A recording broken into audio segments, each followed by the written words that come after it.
안녕하세요. 저는 50대 중반 남성입니다. 3년 전에 암으로 고통스러워하던 아내를 하늘나라로 떠나보내고 혼자 외롭게 살고 있습니다. 서울에서 자영업을 하고 있고 모아놓은 돈과 부동산은 꽤 있지만 쿠팡이나 알리의 영향으로 가게는 점점 어려워지고 있습니다.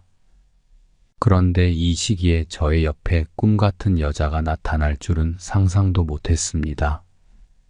그것도 사돈이 되는 여인이라는 게 믿기시나요?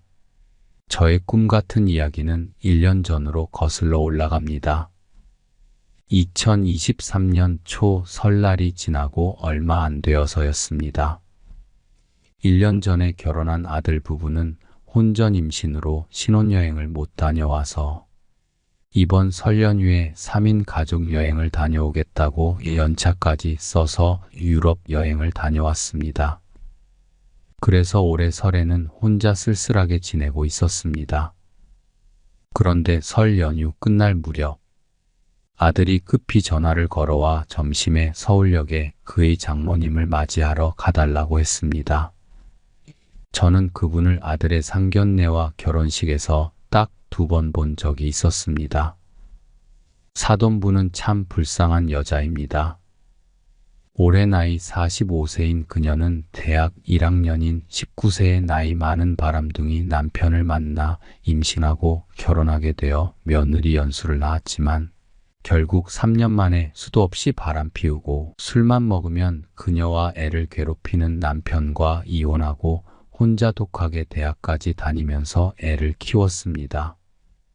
물론 연수 외할머니의 도움을 받았지만 여자 혼자 애 키우는 게 그렇게 쉽겠어요? 있는 없는 소문과 눈치를 보며 힘들게 키웠죠. 애 아빠란 놈은 그 후로 연락 두절되어 연수와 제 아들 결혼식에도 나타나지 않았습니다.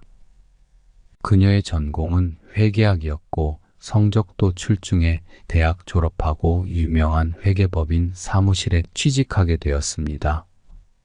그 후 남자친구도 사귀고 했지만 연수의 아빠 트라우마 때문에 결국 헤어지고 홀로 며느리 연수를 키우게 되었습니다. 저의 아들과 며느리는 같은 국내 명문대 출신이고 아들보다 3살 어리지만 대학 동기이며 지금 둘은 모두 대기업에서 근무하고 있습니다. 우리 며느리는 참 예쁘고 말도 예의 바르게 예쁘게 하며 시아버지인 저한테도 공손하게 대하며 신경 많이 써주고 있습니다. 참 신기합니다. 어떻게 한부모 가정에서 저런 정 많은 애가 나올 수 있는지. 제가 한부모 가정 출신 분들을 비하하는 게 아니라 아무래도 충분한 사랑을 받지 못한 집안에서 자란 아이가 사랑을 베푸는 게 쉽지 않잖아요. 저의 착각일 수도 있습니다. 아무튼 며느리의 예쁜 행동 덕분에 저는 2번밖에 보지 못한 사부인에게 감사함과 좋은 인상이 가득했습니다. 사실 상견례 때 본 그녀는 40대 중반이란 나이를 무시할 만큼 젊어 보였고 성숙한 아름다움을 지닌 고상하고 단정한 기품이 느껴졌습니다. 옷차림 또한 매우 우아하고 매력적이었지만 형식적인 대화 외에 별다른 교류는 없었습니다. 아들은 일주일 후에나 돌아온다고 했습니다. 사부인은 이번에 몸이 이상이 왔는데 지방 병원에서 치료가 힘들다고 해서 의사의 소견서 들고 서울에 있는 대학병원에 검사를 받고 치료를 받으러 오신 거라고 했습니다.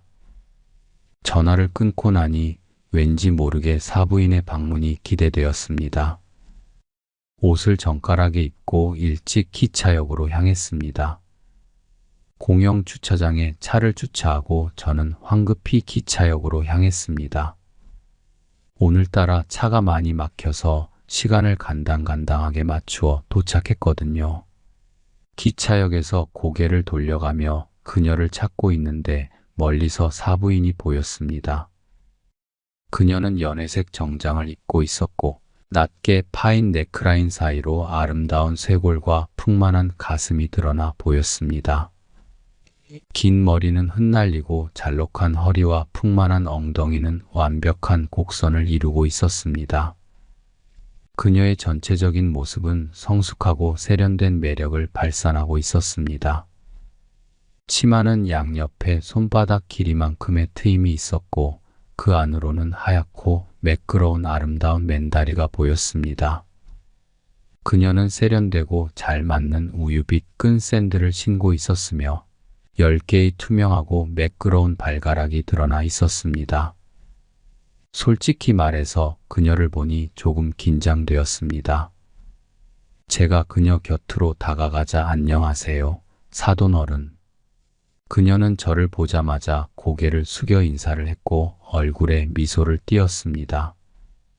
그녀의 하얀 치아는 매우 인상적이었고 사람을 치유하는 듯한 느낌을 주었습니다. 기차를 몇 시간 동안 타느라 피곤하셨죠? 짐은 제가 들어드릴게요. 저는 열정적으로 다가가 그녀의 짐을 들어주려 했습니다. 그녀는 약간 부끄러워하면서도 계속 미소를 띠고 있었습니다. 우리는 함께 걸으면서 이야기를 나누었습니다. 그녀는 살짝 입술을 다물고 웃으면서 말했습니다. 사돈어른 바쁘신데 여기까지 마중 오시다니 참 고맙습니다. 제가 혼자 호텔 잡고 병원에 다니면 되는데 애들도 참. 저는 괜찮다며 머리를 긁적이며 웃었지만 눈을 떼지 못하고 그녀를 한 번 더 보았습니다. 그녀는 정말 젊어 보였고 우아하면서도 매력적인 모습이었습니다. 깊고 검은 눈동자와 적당히 짙은 눈썹, 선명한 입술과 아름다운 얼굴이 계속 저의 시선을 강탈했습니다. 연회색 정장 사이로 풍만하고 단단하게 서 있는 가슴이 돋보였습니다. 그때의 기억이 아직까지도 생생하게 남아있는 게 신기하지 않습니까? 그녀의 움직임에 따라 비치는 길고 매끈한 다리는 풍만하고 섹시했습니다. 매력적인 얼굴에는 눈가에 약간의 주름이 있었지만 이는 그녀의 아름다움을 전혀 해치지 않았습니다. 오히려 중년 여성의 성숙한 매력을 더해 주었습니다. 그녀의 모든 행동에서 성숙한 여성만이 가진 고상하고 단정한 기품이 느껴졌습니다. 그녀는 마치 30 초반처럼 보였습니다. 만약 그녀가 제 며느리 연수와 함께 서 있다면 사람들에게 자매라고 생각해도 의심하지 않을 것입니다. 그녀는 옆으로 시선을 돌려 저를 보며 제가 계속 그녀를 보고 있는 것을 발견하고는 미소 지으며 물었습니다. 사돈어른, 왜 계속 저를 보고 계세요? 이렇게 젊은데 왜 재혼하지 않으셨어요? 저는 원래 그녀가 아름답다고 칭찬하려 했지만 입을 열자 이런 질문이 나왔습니다. 말이 끝나자마자 후회가 밀려왔고 제 무례함에 대해 사과했습니다. 죄송합니다. 제가 너무 경솔했네요. 괜찮아요. 그런 얘기하도 많이 들어서 이제는 면역력이 생겼어요. 사부인은 농담을 하며 웃으며 말했습니다. 젊었을 때 철이 없어서 속아서 결혼했죠. 어릴 때 결혼하고 아이를 낳고 이혼한 후에도 몇 번 만남이 있었지만 다 오래가지 못했어요. 그렇게 싱글로 지내다 보니 시간이 너무 빨리 지나가 버렸네요. 눈 깜짝할 사이에 20년이 지나버렸어요. 벌써 이렇게 나이가 들었네요. 그녀는 머리를 매만지며 말했습니다. 그녀의 모든 동작에서 매력이 넘쳤습니다. 제 앞에서 늙었다고 하면 저는 마음의 상처를 받아요. 라고 농담을 하자 사부인은 저를 한번 보고는 진지하게 말했습니다. 사돈어른, 전혀 안 늙으셨어요. 40대처럼 보이세요. 그녀의 말을 듣고 마음이 매우 기뻤습니다. 저는 올해 55세이고 젊었을 때는 여자들에게 인기가 많았지요. 부끄럽지만 지금도 40대 여성 고객들한테서 대시를 가끔 받곤 합니다. 저는 그녀에게 평소에 운동과 건강 관리를 열심히 해서 몸 상태가 좋다고 설명했습니다. 우리는 저희 차를 타고 가는 동안 계속 이야기를 나누며 집에 도착했습니다. 그녀와 대화하는 것이 매우 편안하고 저 자신도 젊어진 기분이 들었습니다. 사돈 어른, 며칠 동안 신세를 지게 되어 죄송해요. 연수가 여행을 떠나면서 저한테 제대로 말도 안 해주고 저는 그들이 다 집에 있는 줄 알았어요. 사부인은 약간 미안한 표정으로 저를 바라보았습니다. 저는 급히 대답했습니다. 사돈 사이에 무슨 신세를 지고 말고 할 게 있나요?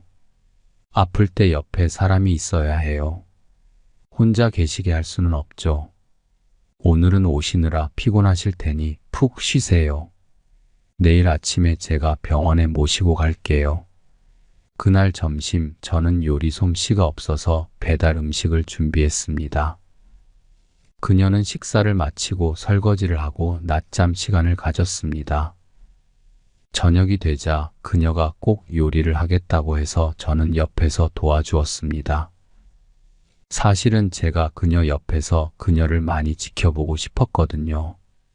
때때로 우리의 신체가 부딪히면 묘한 느낌이 들었습니다. 그녀는 가까이서 보니 더욱 아름다웠습니다. 아이보리색 반팔 셔츠는 그녀의 하얀 피부를 더욱 돋보이게 했고 매끄럽고 완벽한 피부는 빛나 보였습니다.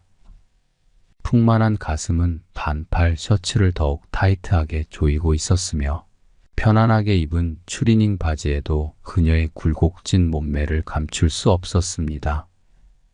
긴 머리를 올린 그녀는 세련된 눈썹과 아름다운 눈매를 가졌고 얼굴은 부드럽고 차분했습니다. 그녀의 몸은 전체적으로 성숙하고 매혹적인 매력을 풍겼습니다. 만약 우리가 사돈이 아니라면 저는 분명히 그녀에게 적극적으로 다가갔을 것이라고 생각하고 있었습니다.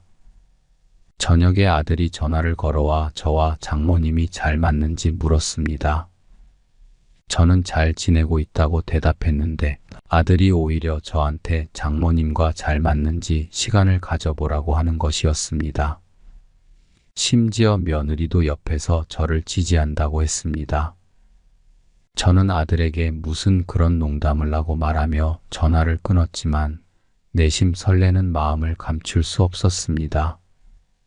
만약 저와 사부인이 잘 맞는다면 그것도 나쁘지 않겠다는 생각이 들었습니다.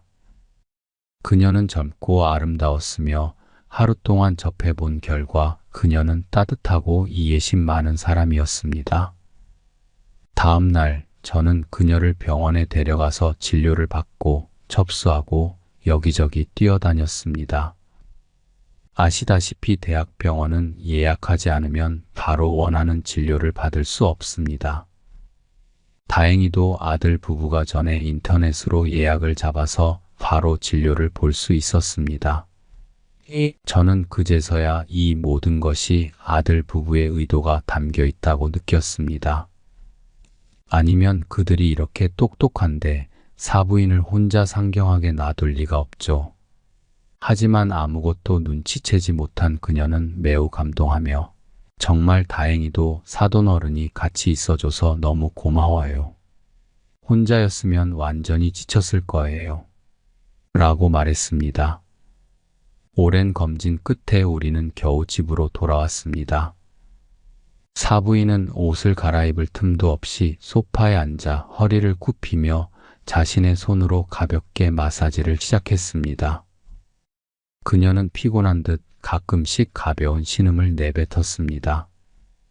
정말로 몸이 많이 안 좋아 보였고 지쳐 보였습니다.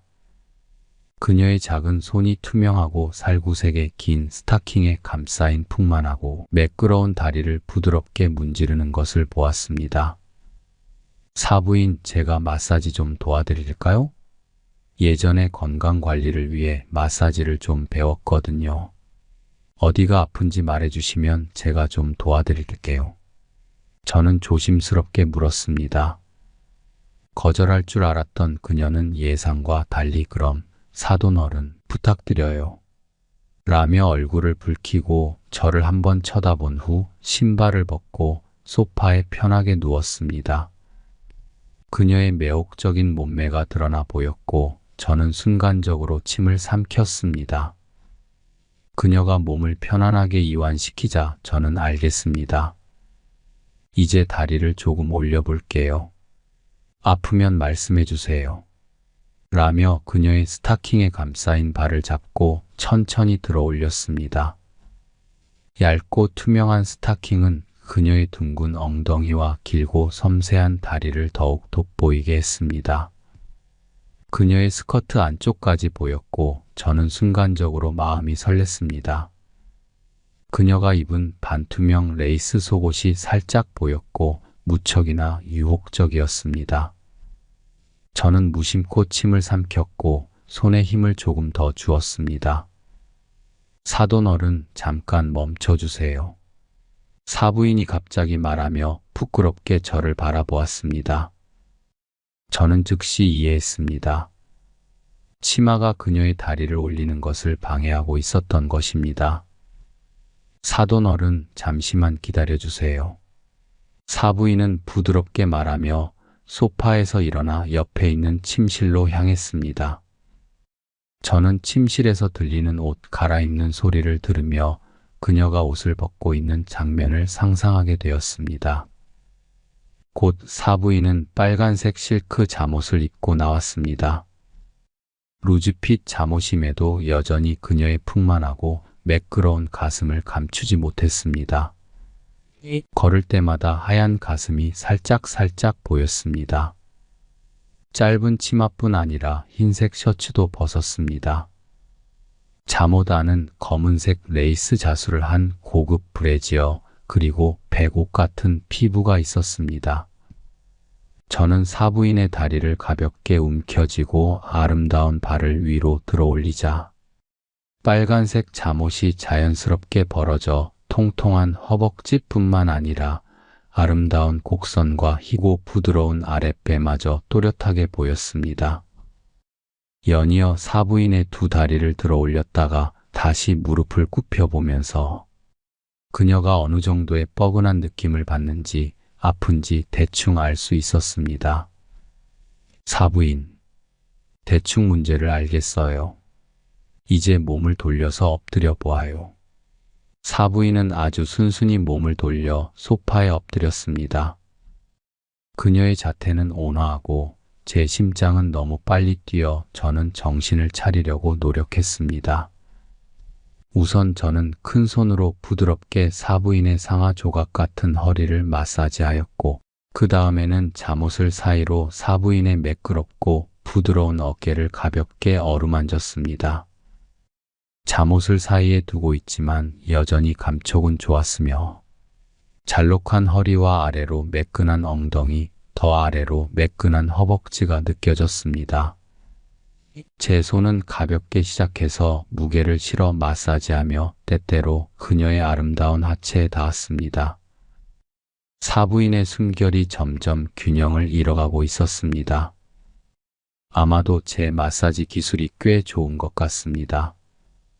사실 그녀가 옷을 갈아입으러 갔을 때 저는 두 손을 열심히 문질러 따뜻하게 만들었습니다.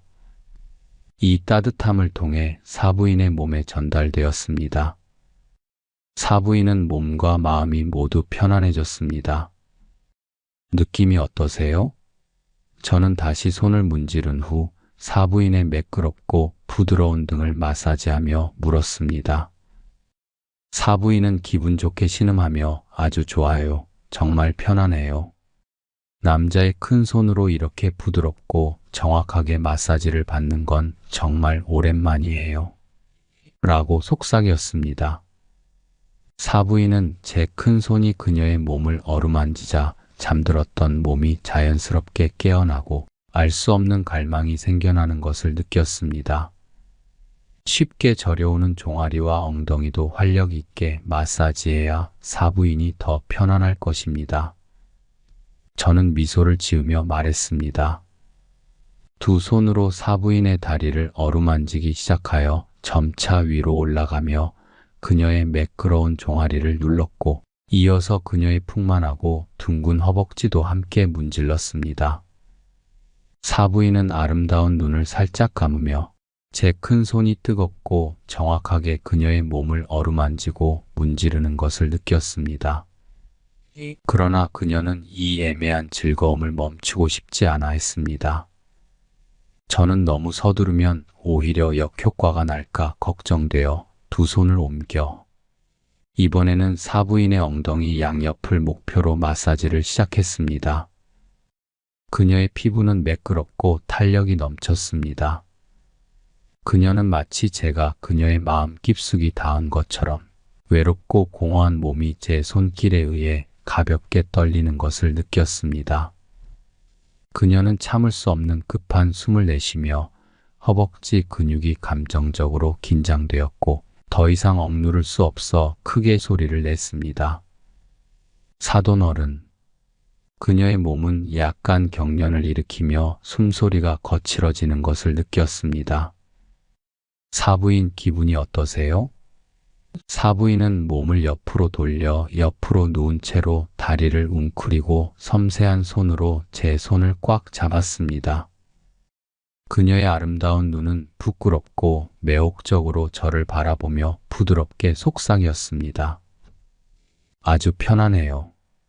이렇게 마사지를 받으면 앞으로는 제 허리와 다리가 아프지 않겠죠? 일반적으로 여자는 30이 넘으면 칼슘이 부족해지기 쉬워요. 앞으로 사부인은 음식으로 칼슘을 충분히 보충해야 해요. 예를 들어 우유, 계란, 생선 같은 음식은 칼슘이 풍부하답니다. 제가 걱정스레 말했습니다. 그럼 여기서 지내면서 사돈어른께서 식단 조절하는 법을 가르쳐 주세요. 그녀가 조용히 말했습니다. 저는 사부인의 옆으로 다가가 한 손으로 그녀의 섬세한 손을 잡고 다른 손으로는 여전히 그녀의 하얗고 둥근 팔을 부드럽게 마사지했습니다. 제 시선은 이미 그녀의 잠옷 속 섹시한 검은 레이스 자수가 놓인 고급 속옷에 떨어졌습니다. 사돈어른이 마사지를 해주니 정말 편안하네요. 앞으로 자주 부탁드릴게요. 사부인은 그녀의 마음이 소용돌이치는 것을 느끼며 제 시선이 그녀의 풍만한 가슴 위를 맴도는 것을 알아차렸습니다.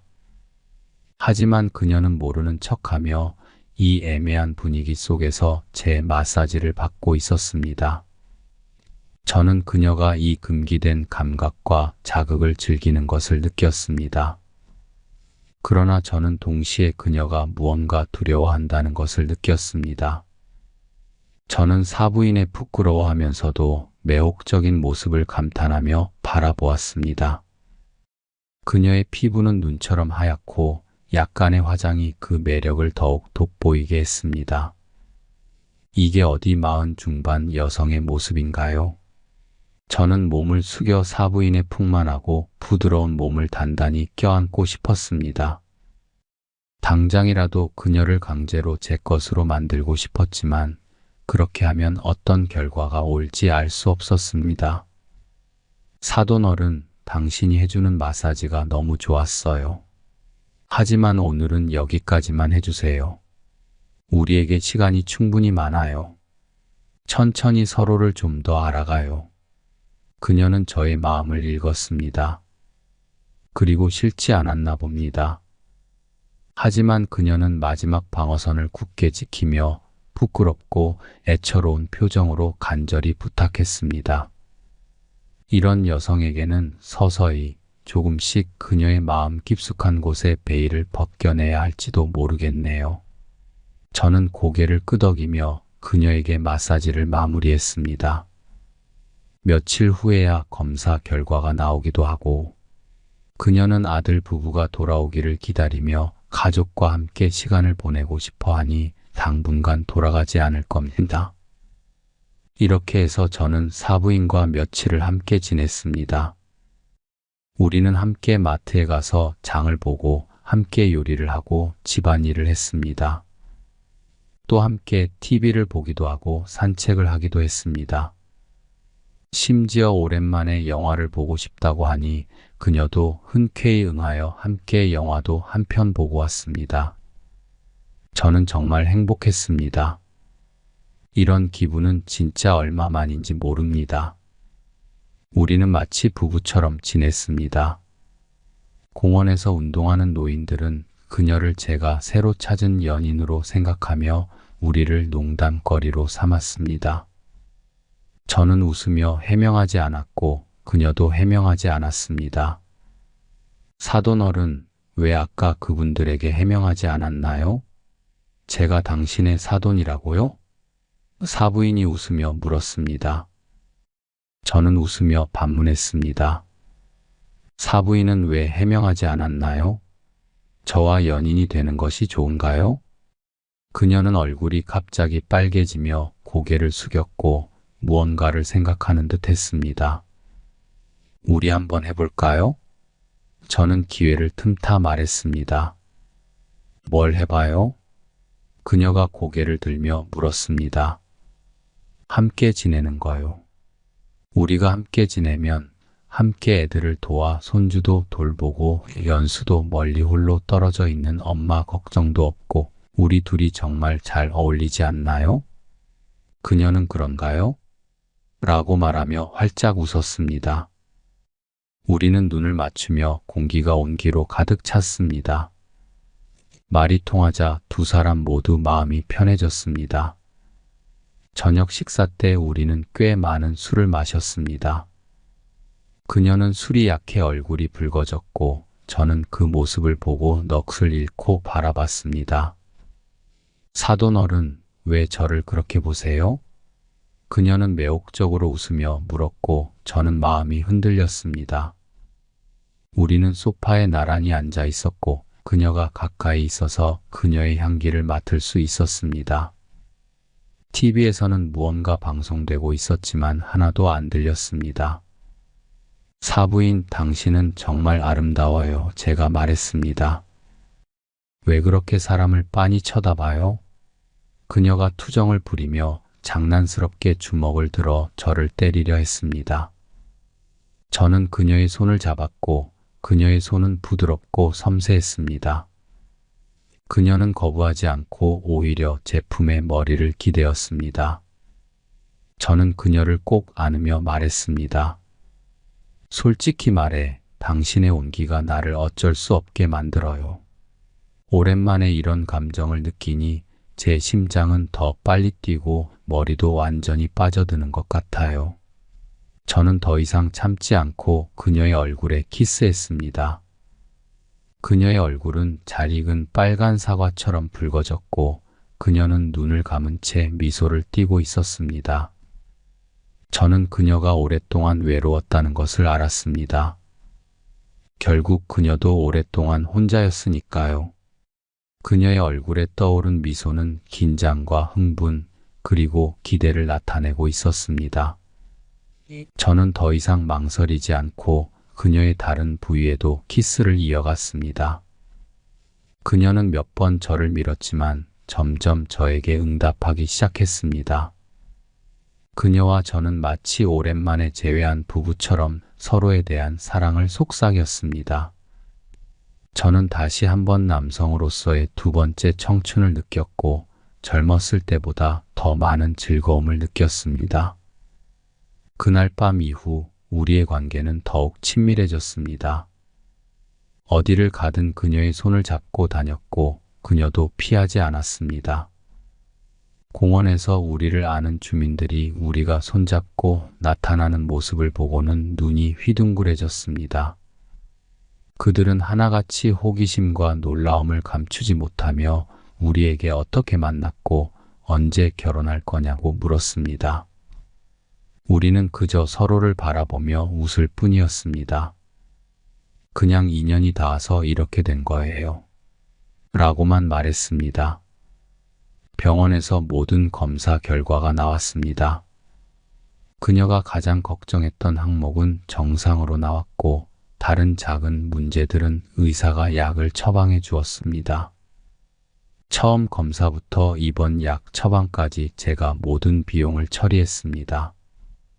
그녀는 송금을 하려 했지만 저는 받지 않았습니다. 우리는 이제 한 가족이잖아요. 그리고 이제 당신은 나이 라고 웃으며 말했습니다. 그녀는 얼굴이 빨개지며 나의 뭐예요? 라고 물었습니다. 나의 여자친구라고 저는 웃으며 말했습니다. 그녀는 얼굴을 붉히며 이 나이에 무슨 여자친구예요? 당신은 정말 장난꾸러기예요. 라고 부끄러운 듯 말했습니다. 저는 이렇게 아름다운 당신의 사랑을 받을 수 있다니 정말 행운이에요. 라고 진심으로 말했습니다. 당신은 정말 운이 좋네요. 공원에 있는 주민들이 그러잖아요. 당신이 욕심이 많아 저와 같은 젊은 여성을 사귄다고요. 라고 농담을 하며 말했습니다. 맞아요. 제가 욕심이 좀 많죠. 그런데 당신도 만만찮던데요? 그녀는 장난스럽게 주먹을 들어 저를 때리려 했고 얼굴은 더욱 붉어졌습니다. 그녀의 애교 섞인 모습과 화난 척하는 모습이 너무 사랑스러웠습니다. 우리는 진정한 부부처럼 모든 것을 함께하며 지냈습니다. 밤에도 손을 잡고 잘 정도로 아주 사랑이 넘쳤습니다. 우리는 매일 밤 함께 시간을 보내는데 그녀는 제가 이렇게 건강할 줄 몰랐다고 했습니다. 저는 늘 운동을 해왔기 때문이라며 젊고 아름다운 아내를 만날 줄 알고 몸을 잘 관리해왔나 봅니다. 라고 농담을 던졌습니다. 하지만 그녀는 아직 자녀들에게 우리의 관계를 알리고 싶지 않다고 했습니다. 저는 그녀의 뜻을 존중하기로 했습니다. 그래서 아들 부부가 여행에서 돌아온 후 우리는 의도적으로 거리를 두었고 밤에는 각자 방에서 잤습니다. 낮에 아들 부부가 출근한 후 집에 둘만 남게 되면 저는 다시 사랑을 나누고 싶어 했고 그녀는 순순히 응했습니다. 그녀는 웃으며 정말 부끄럽지도 않아요. 대낮에도 이런 일을 하다니. 라고 말했습니다. 우리는 자녀들에게 우리의 관계를 언제 알릴지 함께 살게 되면 가족 관계와 역할 분담을 어떻게 할지에 대해 논의했습니다. 아들 부부 앞에서는 거리를 두었지만 아마도 저와 그녀 사이가 점점 가까워지는 것을 며느리가 눈치챈 것 같습니다. 며느리는 아들에게 일을 알렸고 아들은 조심스럽게 저에게 물어보았습니다. 저는 잠시 망설이다가 결국 사실을 털어놓았습니다. 아들 부부는 우리의 관계를 완전히 지지하며 오히려 기뻐했습니다. 그래서 우리는 식탁에 앉아 이 주제를 모두 털어놓고 이야기했습니다. 사부인은 그녀의 딸과 제 아들에게 제가 얼마나 좋은 사람인지 말했습니다. 유머러스하고 성실하고 깨끗하고 듬직하고 사람을 잘 돌봐주며 성격도 좋다고 말했습니다. 그녀는 이 관계를 진지하게 고려했으며 그리고 사돈과 함께 지내는 것도 좋은 선택이라고 생각한다고 했습니다. 며느리 연수는 제가 그녀의 어머니를 잘 돌볼 것이라고 믿었습니다. 이렇게 저와 사부인은 공식적으로 함께하기로 결정했습니다. 좋은 날을 골라 우리도 가서 혼인신고를 합시다. 어느 날 제가 진지하게 말했더니 그녀는 의아한 표정을 지으며 물었습니다. 무슨 신고를 하자는 건가요? 당연히 혼인신고지요. 우리가 계속 이렇게 불법 동거를 할 겁니까? 제가 웃으며 말했습니다. 경숙 씨, 저는 진지합니다. 우리 가서 혼인신고를 합시다. 그녀도 진지하게 대답했습니다. 늙어서 같이 지내는 것만으로 충분합니다. 굳이 그렇게 복잡하게 할 필요는 없잖아요. 제가 말했습니다. 신고를 하고 싶어요. 당신에게 안정감과 안정을 주고 싶어요. 당신과 정식 부부가 되고 싶어요. 죽을 때 당신 남편으로 불리고 싶어요. 그녀는 무슨 소리를 하는 거예요. 오래 살아야죠. 라며 제 입을 막았습니다. 그리고 말했습니다. 당신이 이렇게 나를 생각해줘서 정말 감동이에요. 하지만 당신의 아들은 제 사위이고 제 딸은 당신의 며느리잖아요. 우리 서로 사랑하면 되지 않나요? 사실 저는 아는 사람들이 뒤에서 손가락질할까봐 두려워요. 복잡해지는 거 싫어요. 지금 당신과 함께 있어서 저는 이미 충분히 안정감을 느껴요. 그런 증서는 필요 없어요. 그녀가 매우 진지하게 말하기도 하고 일리가 있었기에 더 이상 말하지 않고 그녀의 의견을 존중했습니다. 하지만 한 달 후 그녀는 생리가 오지 않아서 혹시 조기 폐경이 왔는지 산부인과에 가서 검사했는데 뜻밖의 임신했다는 말을 들었습니다. 어리둥절한 저는 그녀를 바라보며 조심스레 말을 건넸습니다. 경숙 씨, 우리 아이 갖고 싶어요. 그녀는 저를 째려보더니 결국 아무 말 하지 않았습니다. 산부인과를 나오는데 그녀는 저의 팔을 잡고 안쪽 속살을 비틀며 말을 했습니다. 제가 피임 잘하자고 했잖아요. 이 나이에 아이 낳는다니 나 뜨거워서 어디 다니겠어요? 저는 팔 안쪽에서 오는 아픔을 참으며 이 나이가 어때서요? 요즘 고령 임산부 얼마나 많은데요. 제발 당신과 우리 아기 키우고 싶어요. 라며 애원했습니다. 그녀는 생각해 본다고 하고 더 이상 말없이 침묵했습니다. 저는 조심스레 운전하여 집으로 향했습니다. 집에 도착하기 전에 그녀는 생각할 시간을 좀 달라며 아들 부부에게 일단 말하지 말라고 했습니다. 안절부절하며 그녀의 답변을 기다리던 이틀날 그녀는 저한테 이렇게 말했습니다. 당신이 이 아이를 갖고 싶다 하니 사실 저도 마음이 기뻐요. 당신이 저를 사랑한다는 것을 충분히 느낄 수 있어요. 저도 밤새도록 생각했어요. 저는 나이도 있고 몸도 좋지 않아서 이 아이를 낳고 키울 자신이 없어요. 하지만 당신이 그렇게 원한다면 어떻게든 노력해 볼게요. 정말 미안해요. 제가 생각이 짧았어요. 기쁜 마음에 그렇게 깊게 생각 못했어요. 당신이 밤새 잠도 못 자고 고민했을 거라고 생각하니 마음이 좋지 않네요. 그래도 나를 위해 이런 결정을 해줘서 너무 고마워요. 저는 이제야 그녀의 마음을 이해하고 자책감이 들었습니다. 아니에요. 사실 저도 우리 아이 생겼다고 들었을 때 처음에는 혼란스러웠지만 당신과 사랑의 결실이 생겼는데 어찌 안 기쁘겠어요? 약속해요. 당신이 저를 많이 도와주면 우리 이 아이 이쁘게 키워봐요. 약속할게요. 날 믿죠? 절대로 당신 혼자 힘들게 하지 않을 거예요. 저는 그녀를 꼭 안으며 그녀와 아이를 잘 돌보겠다고 맹세했습니다.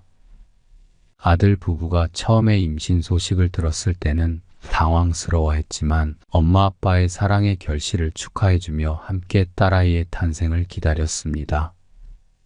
그리고 올해 초 그녀는 건강한 여자아이를 출산하였습니다. 지금 모녀가 모두 건강하며 저는 사업을 접고 열심히 육아에 매진하고 있습니다. 늦둥이로 낳은 딸은 눈에 넣어도 안 아플 만큼 너무 사랑스럽고 예쁩니다. 손자와 2살 차이라 좀 민망하긴 하지만 손주도 늦둥이 딸아이도 최선을 다해 키워보려고 합니다. 오늘의 사연은 여기까지입니다. 재미있게 보셨다면 구독과 좋아요, 그리고 알림 설정 부탁드립니다. 더욱 재밌는 사연으로 찾아뵙겠습니다. 감사합니다.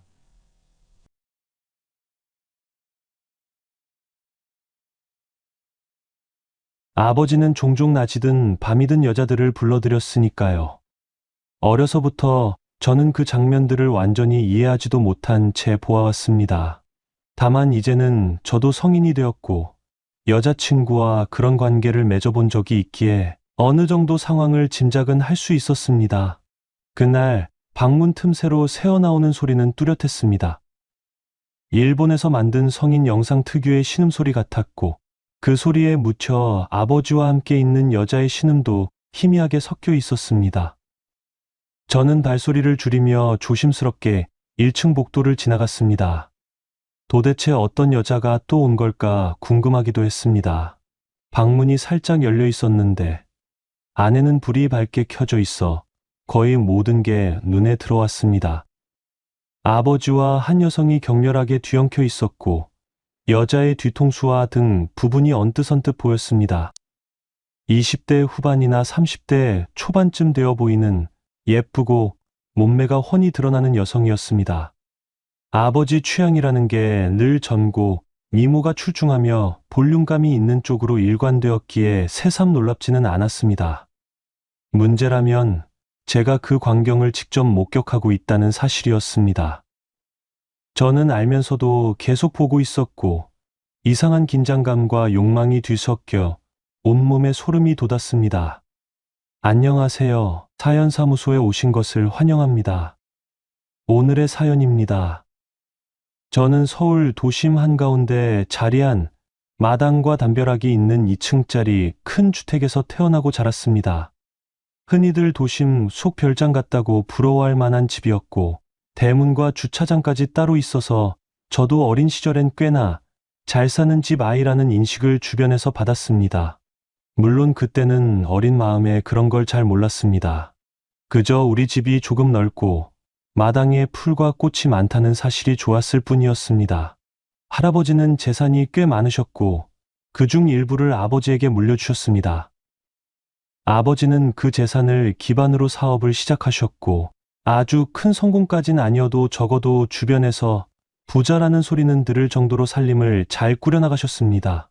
형과 저는 아버지를 마음속 깊이 존경하거나 따르지 않았습니다. 어릴 때부터 아버지가 보여주신 모습 어머니에 대한 무관심과 바람, 그리고 가정폭력이 우리를 병들게 했기 때문입니다. 다만 아버지 앞에서 아무 내색도 못했던 건 저희가 아직 어리기도 했고 무엇보다 재산 문제 때문에라도 노골적인 반감을 드러낼 수 없었던 측면이 컸습니다. 어머니와 아버지는 제가 중학생일 때 결국 이혼하셨습니다. 이유는 모두가 알다시피 아버지의 바람, 그리고 폭력이었습니다. 어머니는 다른 남자를 만나 재혼했고 거기서 자녀 둘을 더 낳았습니다. 저와 형에 대한 관심은 거의 끊기다시피 했습니다. 물론 어머니 입장에서도 여러 사정이 있었겠지만 그 어린 시절에 저는 우리는 버려졌구나라는 생각에 꽤 깊은 상처를 입었습니다. 그 후로 우리 형제의 양육은 사실상 방치 상태였습니다. 아버지는 사업에 몰두하고 집에선 종종 여자들을 불러들였습니다. 제게나 형에게 특별히 애정을 쏟으려고 하지 않았고 그저 생활비나 학비 같은 금전적 지원을 해주는 데서 역할이 끝나는 듯 했습니다. 집안일은 따로 고용된 40대 아주머니가 맡아서 해주셨습니다.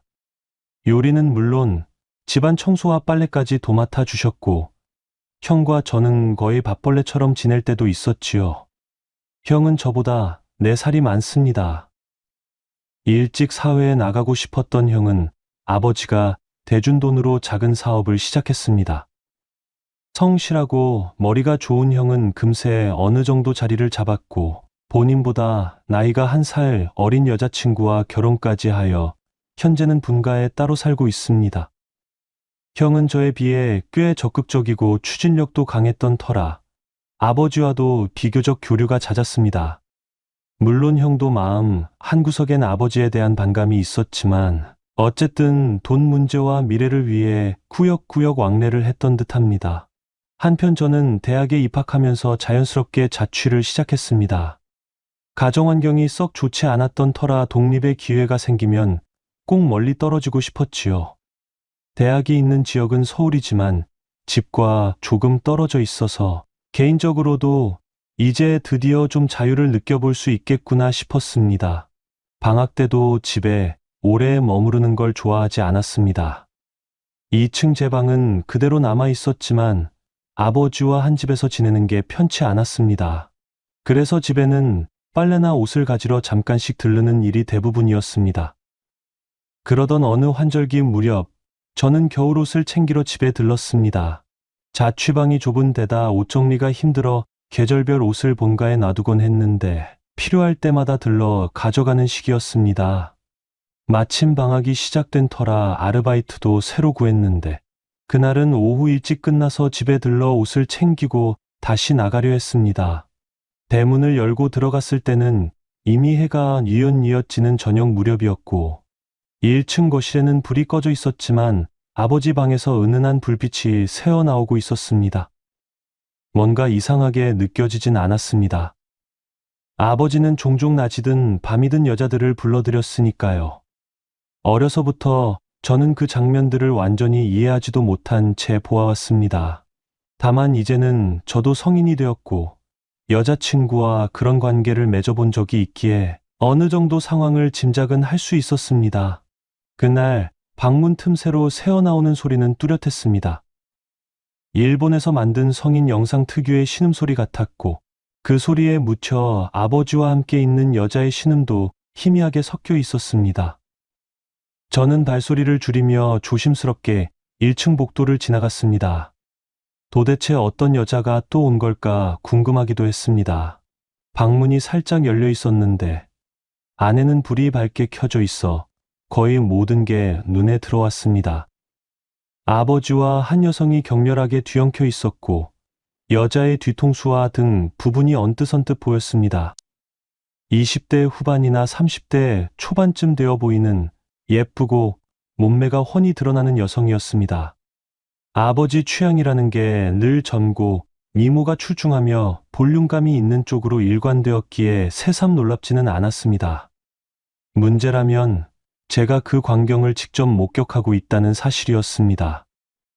저는 알면서도 계속 보고 있었고 이상한 긴장감과 욕망이 뒤섞여 온몸에 소름이 돋았습니다. 더 이상은 안 되겠다. 이거 계속 보면 큰일 나겠는데. 저는 마음속으로 생각하며 살그머니 2층으로 올라갔습니다. 괜히 아버지와 마주치고 싶지 않았습니다. 제 방에 들어가 얼른 겨울옷을 챙기고 그대로 집을 빠져나왔습니다. 밤 공기를 쐬니 정신이 조금 맑아졌습니다. 아르바이트를 하며 종종 스트레스를 풀려면 결국 친구들이 있는 곳으로 가야 했습니다. 아버지의 방에서 본 낯선 장면이 머릿속을 어지럽히기도 했고 혼자 있으면 괜한 상상과 분노가 치밀어 오를 것 같았습니다. 그 후 어느 날 늦은 밤 저는 친구들과 함께 클럽을 찾았습니다.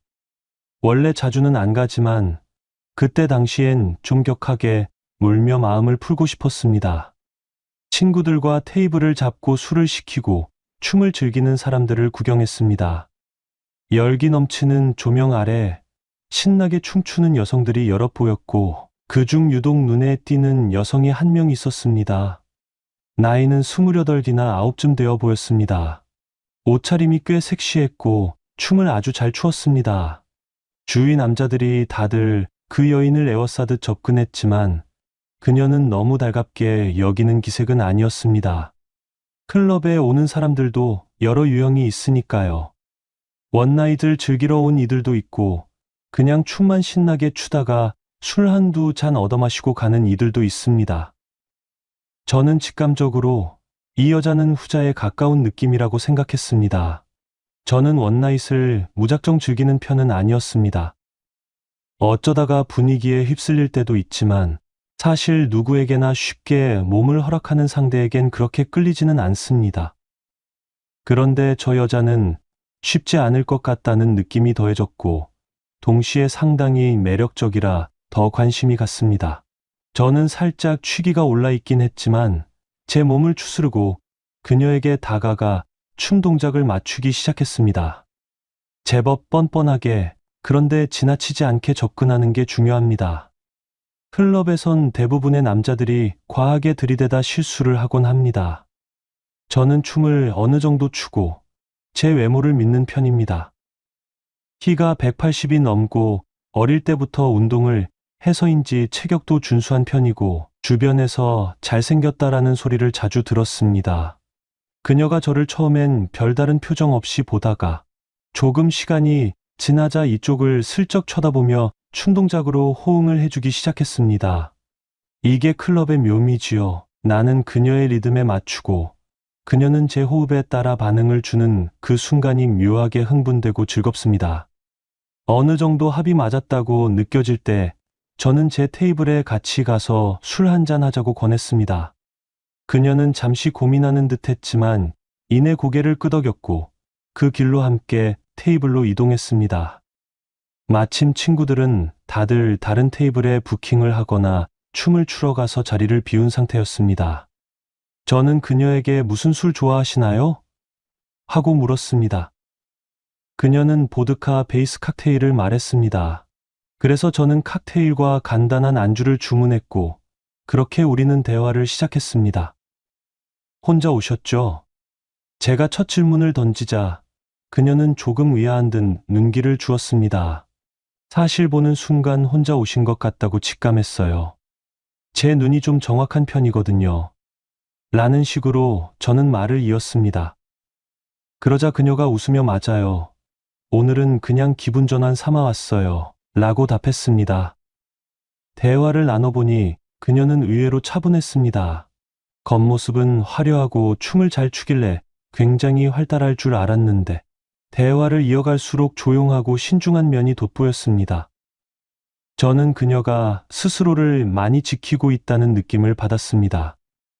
호기심이 생겼고 뭔가 더 알고 싶어졌습니다. 물론 처음부터 큰 욕심을 낸 건 아니지만 가능하다면 연락처라도 교환하고 싶었죠.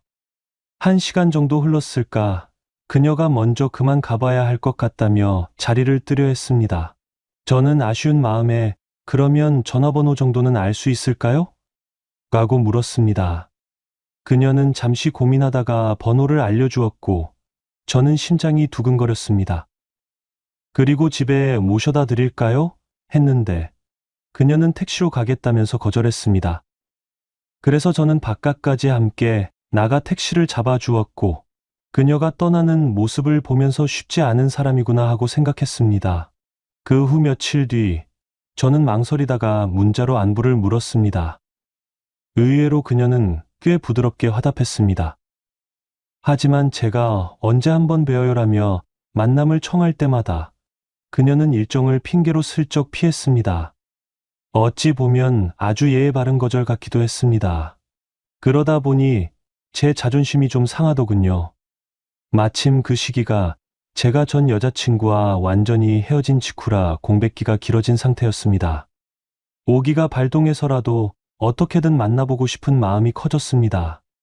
한편으로는 제가 아직 대학생이라는 점, 즉 경제적으로 자립을 온전히 못했다는 점이 이 여자의 마음을 움직이지 못하는 이유 중 하나가 아닐까 싶었습니다. 그러던 어느 날 예상치 못하게 그녀에게서 먼저 문자가 왔습니다. 오늘 퇴근 후 시간이 되면 볼 수 있어요? 라는 내용이었습니다. 저는 기다렸다는 듯이 당연히 가능하다. 어디로 갈까요? 라고 답했고 저녁 식사를 하기로 했습니다. 그녀가 일하는 곳은 유명 로펌 사무실이었는데 저는 로펌 사무직이면 되게 바쁘실 것 같다고 했더니 그녀는 살짝 한숨을 쉬었습니다. 그날 식당에서 그녀를 만났을 때 그녀는 분위기가 무척 다운되어 있었습니다. 저는 무슨 일 있으세요? 라고 물었고 그녀는 잠시 말문을 열지 않았습니다. 한참 지나고 나서야 그녀는 마음을 털어놓았습니다. 사실 나 남자친구가 있는데 나이가 좀 많아요. 한참 윗사람이죠. 그 사람이랑 결혼하고 싶었는데 그 사람은 결혼을 거부해요. 게다가 다른 여자가 있는 것 같아요. 저는 솔직히 묘하게 기분이 안 좋았고 동시에 의문이 생겼습니다. 나이가 많은데다 여자 문제가 있는 사람이면 그냥 빨리 정리하면 되지 않을까? 라는 생각이었죠. 그래서 속내를 조금 드러내며 물었습니다. 아니, 그런 남자를 왜 만나는 건데요? 그녀는 쓸쓸한 표정으로 웃으며 말했습니다. 난 다시 가난하게 살고 싶지 않거든요. 그 사람은 이미 성공한 사업가예요. 나한테는 큰 경제적 안정감이 되죠. 그 말을 듣고 저는 약간 허탈했습니다. 그러나 곧장 우리 집도 잘 살아요. 나랑 사귀면 되잖아요. 라며 반쯤 농담 비슷하게 던졌습니다. 물론 제가 아직 학생이라는 게 약점이라 느껴졌습니다. 그녀는 제 말을 듣고 피식 웃으며 아직 어려 보이는데라고 했습니다. 저는 조금 억울했습니다. 아니, 그분은 훨씬 나이가 많은 남자이고 난 나이가 어린데 왜 그건 안 돼요? 둘 다 극단적이긴 해도 내가 더 어리지 않나요? 그만큼 시간도 많고 미래가 있잖아요. 이런 식으로 대화를 주고받는 사이 어느샌가 술잔이 몇 번 오갔고 그녀의 표정도 전보다는 밝아졌습니다.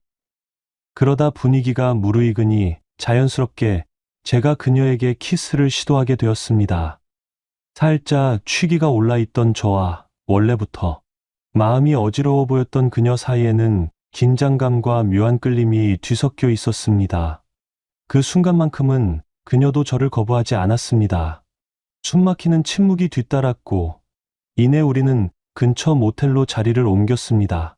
직접 경험해보니 그녀는 확실히 나이에 걸맞게 남자를 다루는 법을 알고 있었습니다.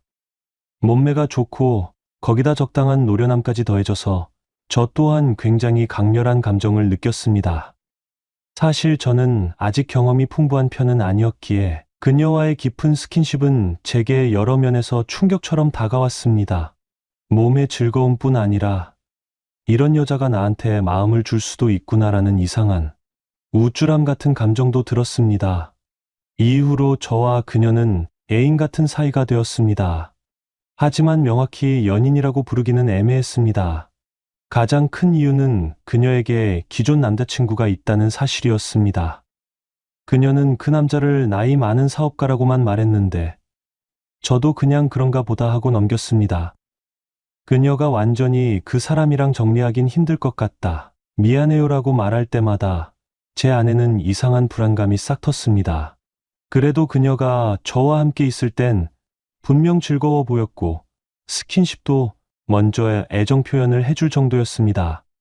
하지만 가끔씩 제가 주말에 어디 갈까라고 하면 그녀는 그 사람을 만나야 한다거나 오늘은 약속이 있다고 연락을 끊어버렸습니다. 그럴 때면 저는 참담했습니다. 내가 그저 대체제처럼 소비되고 있는 건 아닐까 하는 생각이 들어서요.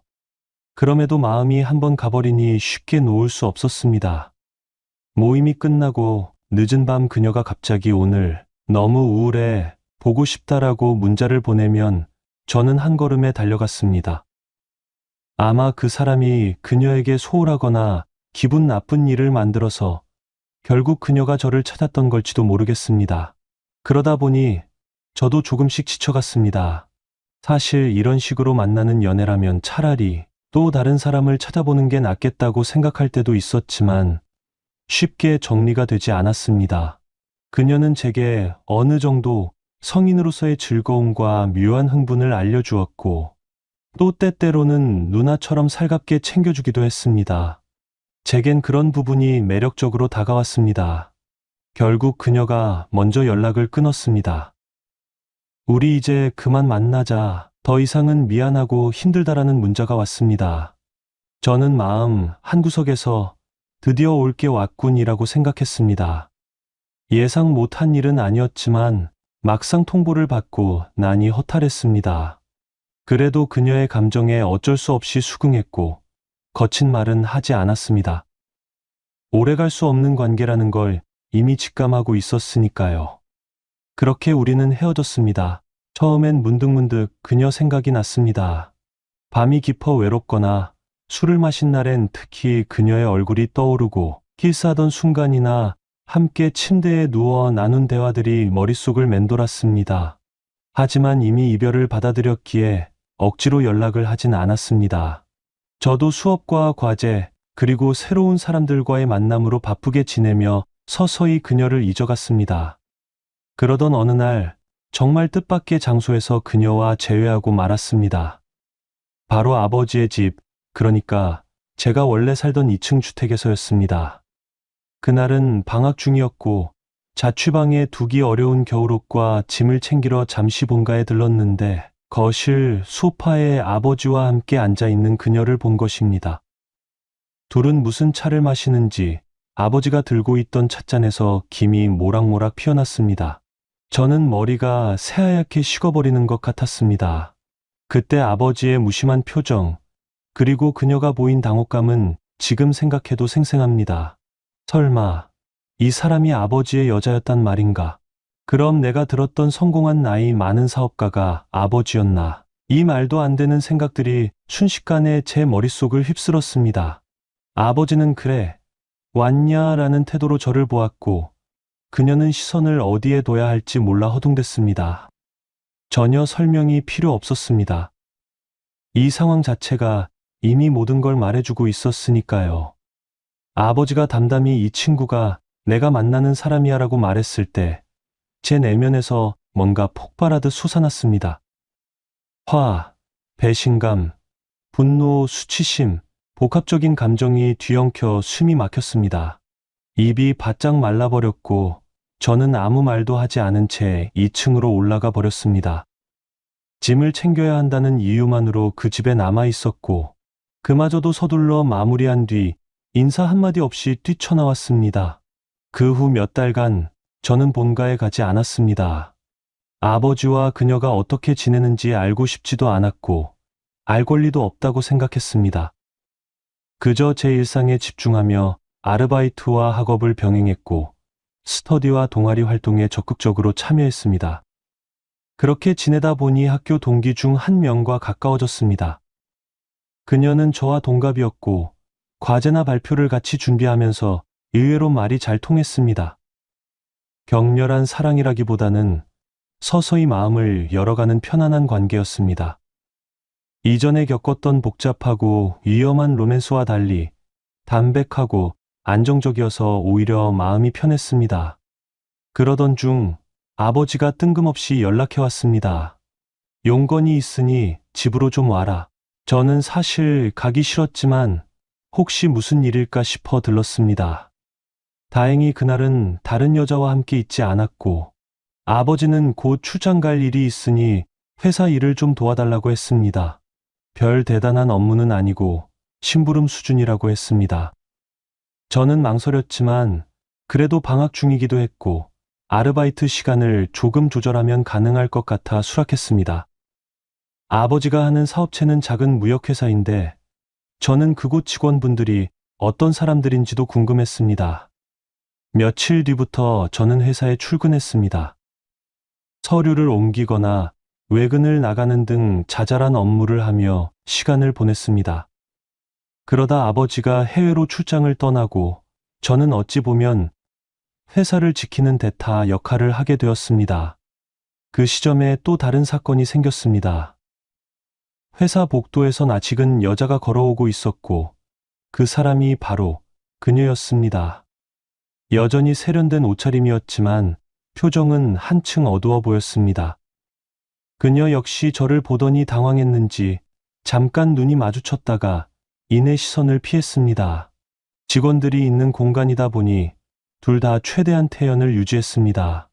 그녀는 안내 데스크에 무언가 서류를 건네고 돌아가려다가 제가 잠깐만요라고 불러서 마주 보게 되었습니다. 저는 마음 한켠에서 아직도 여러 질문이 얽혀 있었습니다. 아버지와 계속 만나고 있는 건가? 왜 여기서 이런 식으로 다시 보는 거지? 궁금증이 너무 컸습니다. 그녀도 잠시 망설이다가 조금만 시간 괜찮아요라고 했고 우리는 회사 근처 조용한 카페로 이동해 이야기를 나누게 되었습니다. 카페에 앉아 마주 보니 얼마 전 거실 소파에서 봤던 장면이 다시금 떠올라서 심장이 두근거렸습니다. 저는 어렵게 입을 뗐습니다. 이제 아버지와는 어떻게 되신 거예요? 그녀는 힘겹게 웃으며 그리고 한숨을 쉬듯 말했습니다. 이제 정리하려고요. 사실 그동안 버티기도 힘들었고 결혼도 계속 거부당했고 무엇보다 당신한테도 정말 면목이 없어요. 그러면서 그녀가 내민 것은 차 키와 방키였습니다. 당신 아버지가 자금도 좀 도와줬고 차도 제공해줬지만 더는 이걸 유지하기 싫어요. 나 미국 갈 거예요. 벌어둔 돈도 있고 당신 아버지가 주신 돈도 조금 있고 그냥 멀리 떠나는 게 낫겠다고 생각했어요. 저는 괜히 마음이 복잡했습니다. 차 키와 방 키를 왜 저한테 라고 묻자 그녀는 당신 아버지가 원래 내게 준 거니까 정리해서 돌려드리든 마음대로 하세요. 더는 내가 가질 이유가 없어요라고 답했습니다. 그 순간 그녀가 얼마나 지쳤는지 그리고 그 관계가 얼마나 기형적이었는지가 생생하게 느껴졌습니다. 아버지는 필요하면 여자를 불러들이고 필요 없으면 차갑게 밀쳐내는 태도를 늘 유지해왔습니다. 그녀는 처음엔 그 경제력을 보고 기대를 품었겠지만 결국 상처만 받고 떠나는 모양새가 되어버린 것입니다. 저는 무슨 말을 해야 할지 몰랐습니다. 단지 어색하게 그래요 알겠어요라고만 했습니다. 그녀는 저를 가만히 쳐다보다가 작은 목소리로 정말 미안했어요. 우리 둘 사이도 이런 식으로 이어졌던 그 모든 게라고 말했습니다. 저는 할 말을 잃었습니다. 그녀가 일어서면서 그럼 난 이만 갈게요. 건강해요라고 작별 인사를 남겼고 저도 마지못해 잘 지내세요라고 작은 목소리로 답했습니다. 그리고 그녀는 제 눈앞에서 사라졌습니다. 그 길로 그녀가 어디로 갔는지는 모릅니다.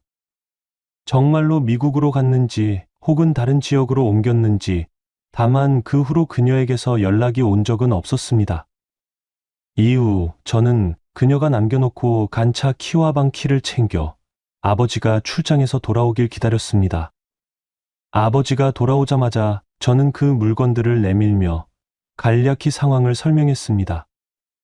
아버지는 노골적으로 기분 나빠하는 표정을 지었고 그 여자가 너한테 그걸 주고 갔다고 참 별일이네라고 코웃음을 쳤습니다. 저는 더 이상 말을 붙이지 않았습니다. 이후 저는 그녀가 남겨놓고 간 차 키와 방 키를 챙겨 아버지가 출장에서 돌아오길 기다렸습니다. 아버지가 돌아오자마자 저는 그 물건들을 내밀며 간략히 상황을 설명했습니다. 아버지는 노골적으로 기분 나빠하는 표정을 지었고 그 여자가 너한테 그걸 주고 갔다고 참 별일이네라고 코웃음을 쳤습니다.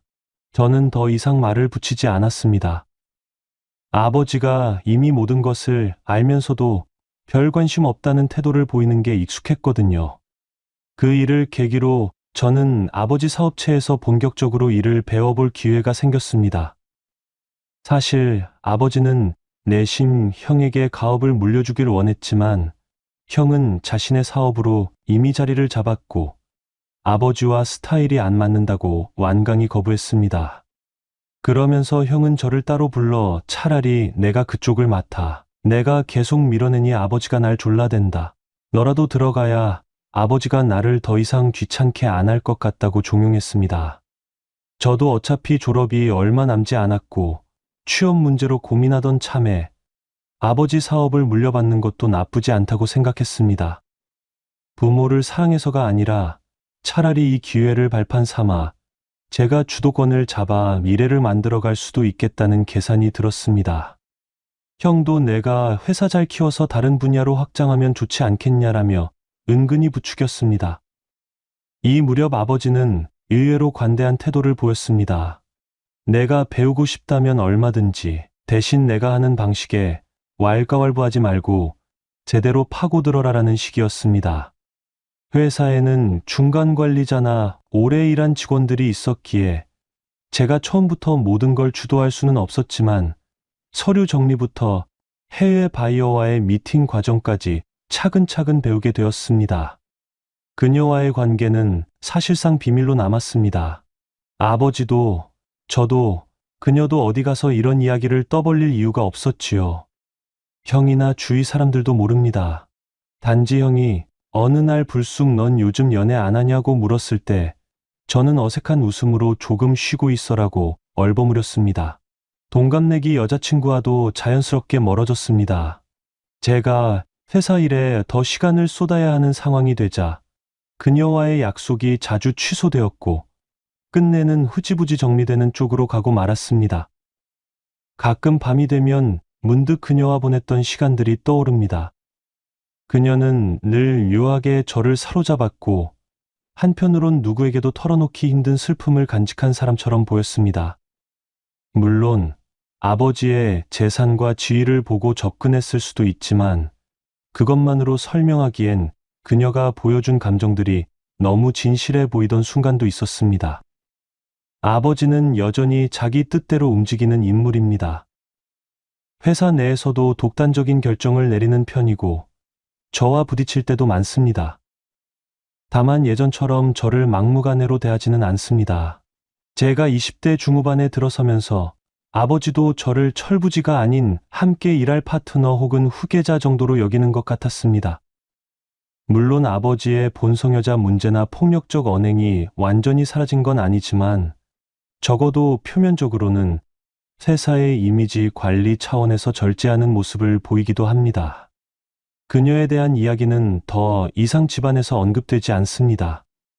아버지와 제가 그 주제를 마주하게 될 일도 없고 오히려 서로 쉬쉬하면서 덮어두는 형국입니다. 아버지는 과거부터 수많은 여자를 만났으니 그중 한 명이었을 뿐이라고 치부할 수도 있을 겁니다. 하지만 저에게는 전혀 잊기 쉬운 과거가 아닙니다. 저와 스킨십까지 나누고 진심을 나누려 했던 사람이 결국 아버지의 애인이었으니까요. 그 사실은 꽤 오랫동안 제 내면을 갉아먹었습니다. 회사 업무를 배우면서 저는 해외로 출장을 몇 번 다녀오기도 했습니다. 그 과정에서 새로운 사람들을 만나고 넓은 세상을 경험했습니다. 때때로 매력적인 여성들과 저녁을 함께하는 자리가 생겨도 예전처럼 무턱대고 마음을 주거나 신체적인 관계를 맺는 일은 삼가게 되었습니다. 예전의 사건이 주는 교훈 때문인지 상대방의 의도나 상황을 신중하게 파악하려고 노력하게 되었달까요. 가끔씩 제 일상에 찾아오는 공허함이 있습니다. 성공적인 경영자가 되려면 아버지처럼 냉철해야 할지 아니면 좀 더 사람 냄새나는 방식을 택해야 할지 고민이 큽니다. 형은 어차피 사업이란 건 돈만 벌면 되는 거니까 너무 감상적으로 접근하지 말라고 조언하지만 저는 그저 돈만 버는 게 전부는 아니라고 느낍니다. 어쩌면 그 가치관의 차이가 아버지나 형과 제가 사는 방식을 갈라놓았는지도 모르겠습니다. 그녀는 마지막으로 저를 만났을 때 미국에 간다고 했습니다. 정말 그곳으로 떠나서 새 출발을 했는지 아니면 또 다른 곳에 머물며 새로운 인연을 만났는지 저는 알 길이 없습니다. 다만 최소한 이제 아버지에게 휘둘리지 않고 본인만의 삶을 살아가고 있기를 바랍니다. 저 역시 더 이상은 그녀를 마음속에 묶어두지 않으려 합니다. 그렇게 시간이 흐르고 세상도 변합니다. 아버지는 여전히 2층 주택에서 살며 때때로 여자를 불러들이는 듯하지만 예전처럼 노골적이진 않습니다. 저는 앞으로도 회사를 이을지 아니면 저만의 방식으로 사업을 변모시킬지 아직 확답을 내리지 못했습니다. 그녀와 제가 함께 보냈던 시간은 결국 저 혼자만의 추억으로 남았습니다. 나중에 제가 한참 더 나이 들어 이 일을 돌아볼 때 어떤 감정을 느낄지 잘 모르겠습니다. 사랑이라기엔 위태로웠고 욕망이라기엔 감정이 너무 깊었으며 그렇다고 미래를 도모한 것도 아니었으니까요. 하지만 그 어정쩡하고 위험했던 관계가 지금의 저를 조금이라도 성장시켜준 건 사실입니다. 이 모든 이야기 끝에 저는 이제 더 이상 그녀를 찾으려 하지도 아버지를 원망하지도 않습니다. 다만 내게 주어진 환경을 최대한 지혜롭게 활용하면서 살겠다는 결심 정도만 가지고 있습니다. 어차피 인생은 한 번뿐이니까요. 언젠가 제가 진정으로 사랑하고 신뢰할 수 있는 사람을 만나 따뜻한 가정을 이루게 된다면 절대 아버지처럼 행동하지 않겠다고 다짐합니다. 폭력과 바람, 무책임으로 얼룩진 가정을 물려주고 싶지 않으니까요. 오늘의 사연 여기까지입니다. 재미있게 보셨다면 구독, 좋아요, 알림 설정 부탁드립니다. 감사합니다.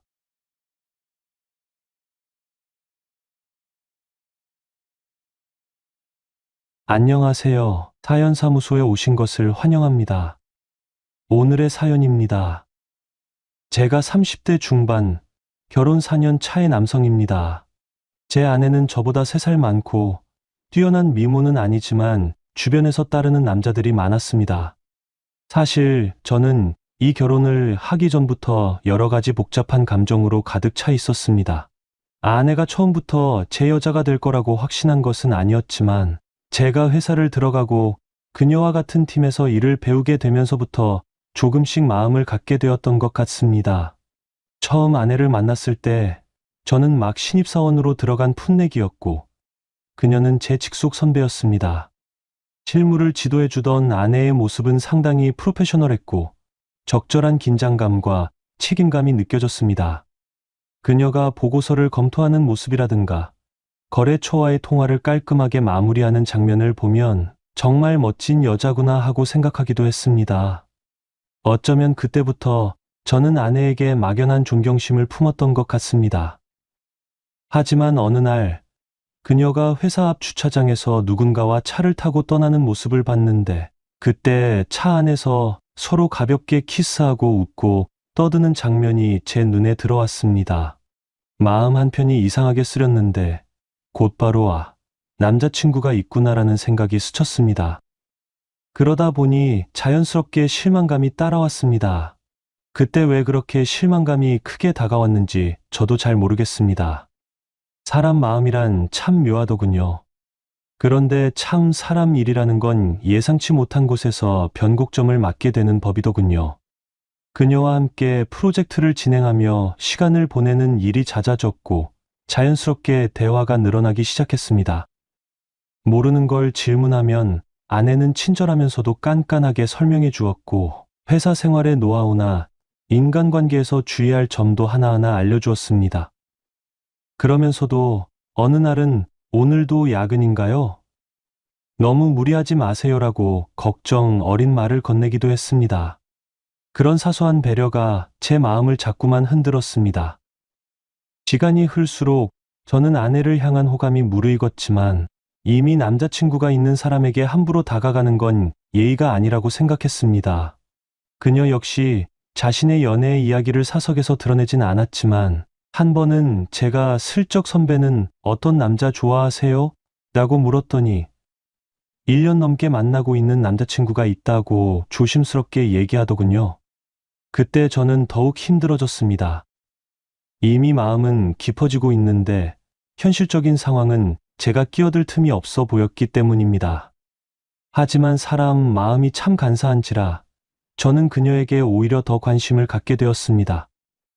그리고 호시탐탐 기회를 엿보았습니다.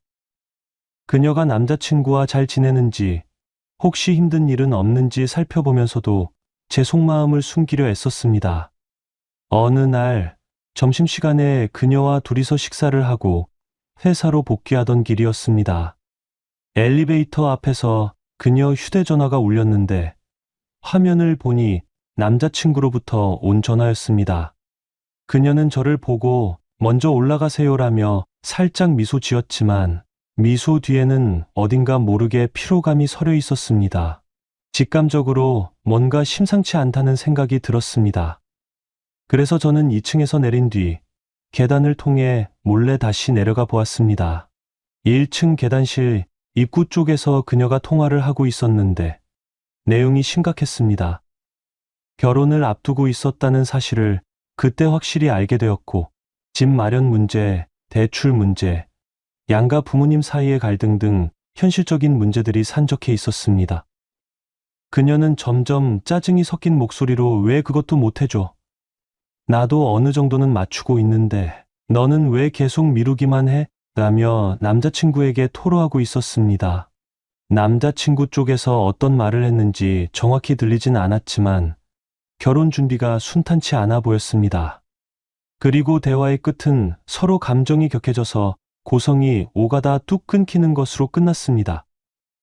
일단 저는 아무 일도 없었다는 듯이 사무실로 올라왔고 그녀가 천천히 들어올 때쯤 의도적으로 모른 척 일에 집중하는 척했습니다. 그날 오후 그녀는 유독 말이 없었고 업무에만 몰두하는 듯 보였습니다. 며칠 후 저는 조심스럽게 그녀에게 요즘 힘들어 보이시는데 선배 괜찮으세요? 라고 물어봤습니다. 그녀는 잠시 머뭇거리다가 좀 복잡해요. 개인적인 문제라서 말하기가 좀 그래요라고 답했습니다. 저는 말하지 않아도 괜찮습니다. 그래도 제가 도울 수 있는 일이 있으면 언제든 말씀하세요라고 했고 그 말에 그녀가 살짝 미소 지으며 고마워요. 아직은 괜찮아요라고 하더군요. 그날 이후로 저는 더욱 그녀 곁을 맴돌았습니다. 그녀가 야근하는 날이면 서류 정리를 도와주기도 하고 편의점에서 가볍게 간식을 사서 건네기도 했습니다. 그렇게 조금씩 제 진심이 전해졌는지 아니면 그녀가 남자친구와의 갈등 때문에 흔들리고 있었던 건지 점점 제게 마음의 문을 열어주기 시작했습니다. 하루는 그녀가 먼저 오늘 저녁에 술 한잔 할래요? 라고 제안했습니다. 흔쾌히 수락했죠. 그날은 회사 근처 조용한 술집에 들어가서 맥주잔을 부딪혔습니다. 맥주 몇 잔이 들어가자 그녀는 그간 남자친구와의 연애 이야기를 털어놓았습니다. 처음에는 서로 열정적이었는데 1년이 지나고 결혼 이야기가 오가면서 현실적인 문제들이 하나둘 얽혀 복잡해졌다고 했습니다.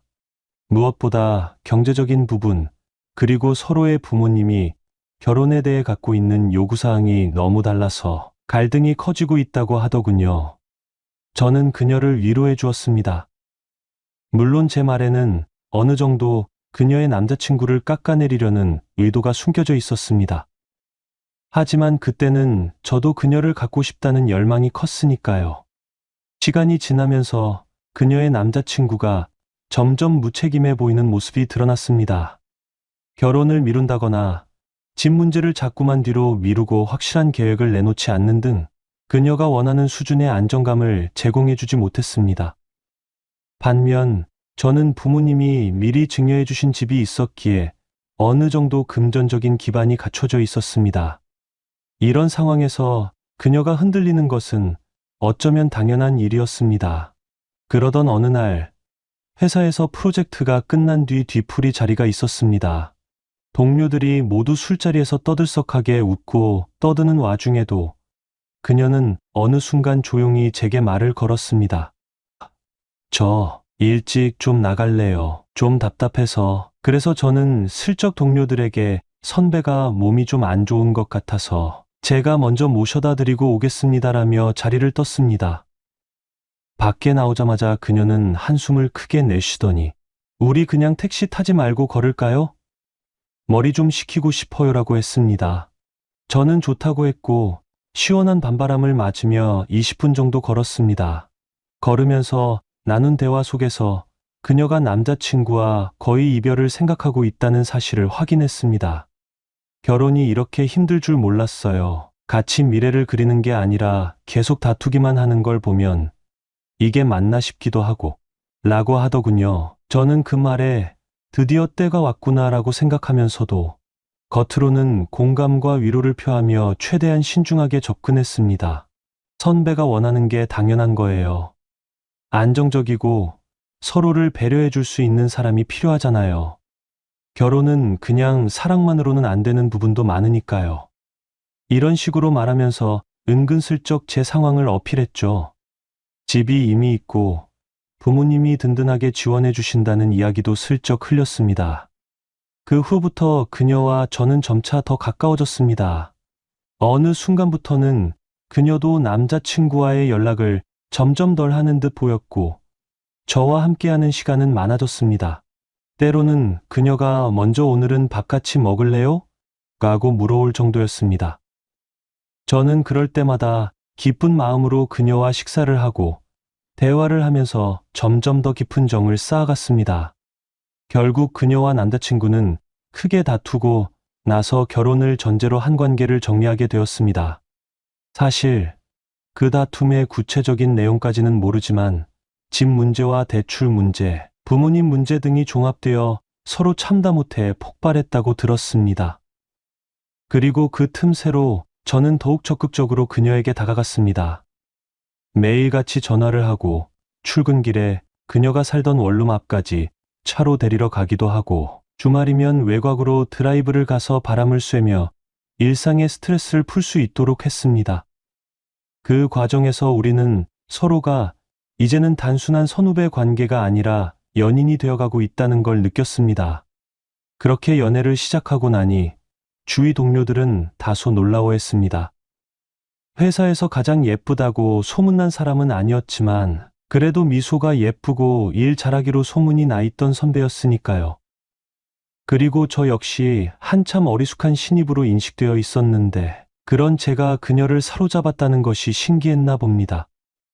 저는 사실 내심 뿌듯했습니다. 그리고 우리가 사내 커플이라는 게 드러나면서부터는 동료들이 우스갯소리로 결혼하시는 거 아니에요? 라고 놀리기도 했지만 저는 그 말이 싫지 않았습니다. 한편 그녀도 저에게 점점 마음을 열기 시작했습니다. 사적인 시간에 만나면 손을 잡고 걸어 다니는 것은 물론이고 그녀의 속마음을 좀 더 솔직하게 털어놓기도 했습니다. 남자친구와 헤어지면서 느낀 씁쓸함, 결혼 준비까지 갔던 관계가 깨졌을 때의 허탈감, 그리고 회사 생활에서의 스트레스 등 그런 이야기를 들어주면서 저는 더욱 그녀를 이해하게 되었고 보호해주고 싶다는 마음이 강해졌습니다. 결국 연애를 시작한 지 반년쯤 되었을 때 우리는 자연스럽게 결혼 이야기를 나누게 되었습니다. 우리는 서로 너무나 잘 맞았고 더군다나 제가 이미 집이 있으니 굳이 전셋집이나 월세를 찾을 필요가 없다는 점이 큰 장점이었습니다. 부모님 또한 제가 결혼을 결정한다면 전폭적으로 지원해주겠다고 하셨습니다. 그렇게 우린 빠르게 결혼 준비를 진행했고 결혼식을 올렸습니다. 결혼 초반, 우리는 마치 세상을 다 가진 듯 행복했습니다. 저는 매일 아침 출근 전에 그녀와 가볍게 포옹을 하며 오늘 하루도 힘내요라고 말했고 그녀도 환하게 웃으며 저녁에 같이 맛있는 거 해 먹어요라고 답하곤 했습니다.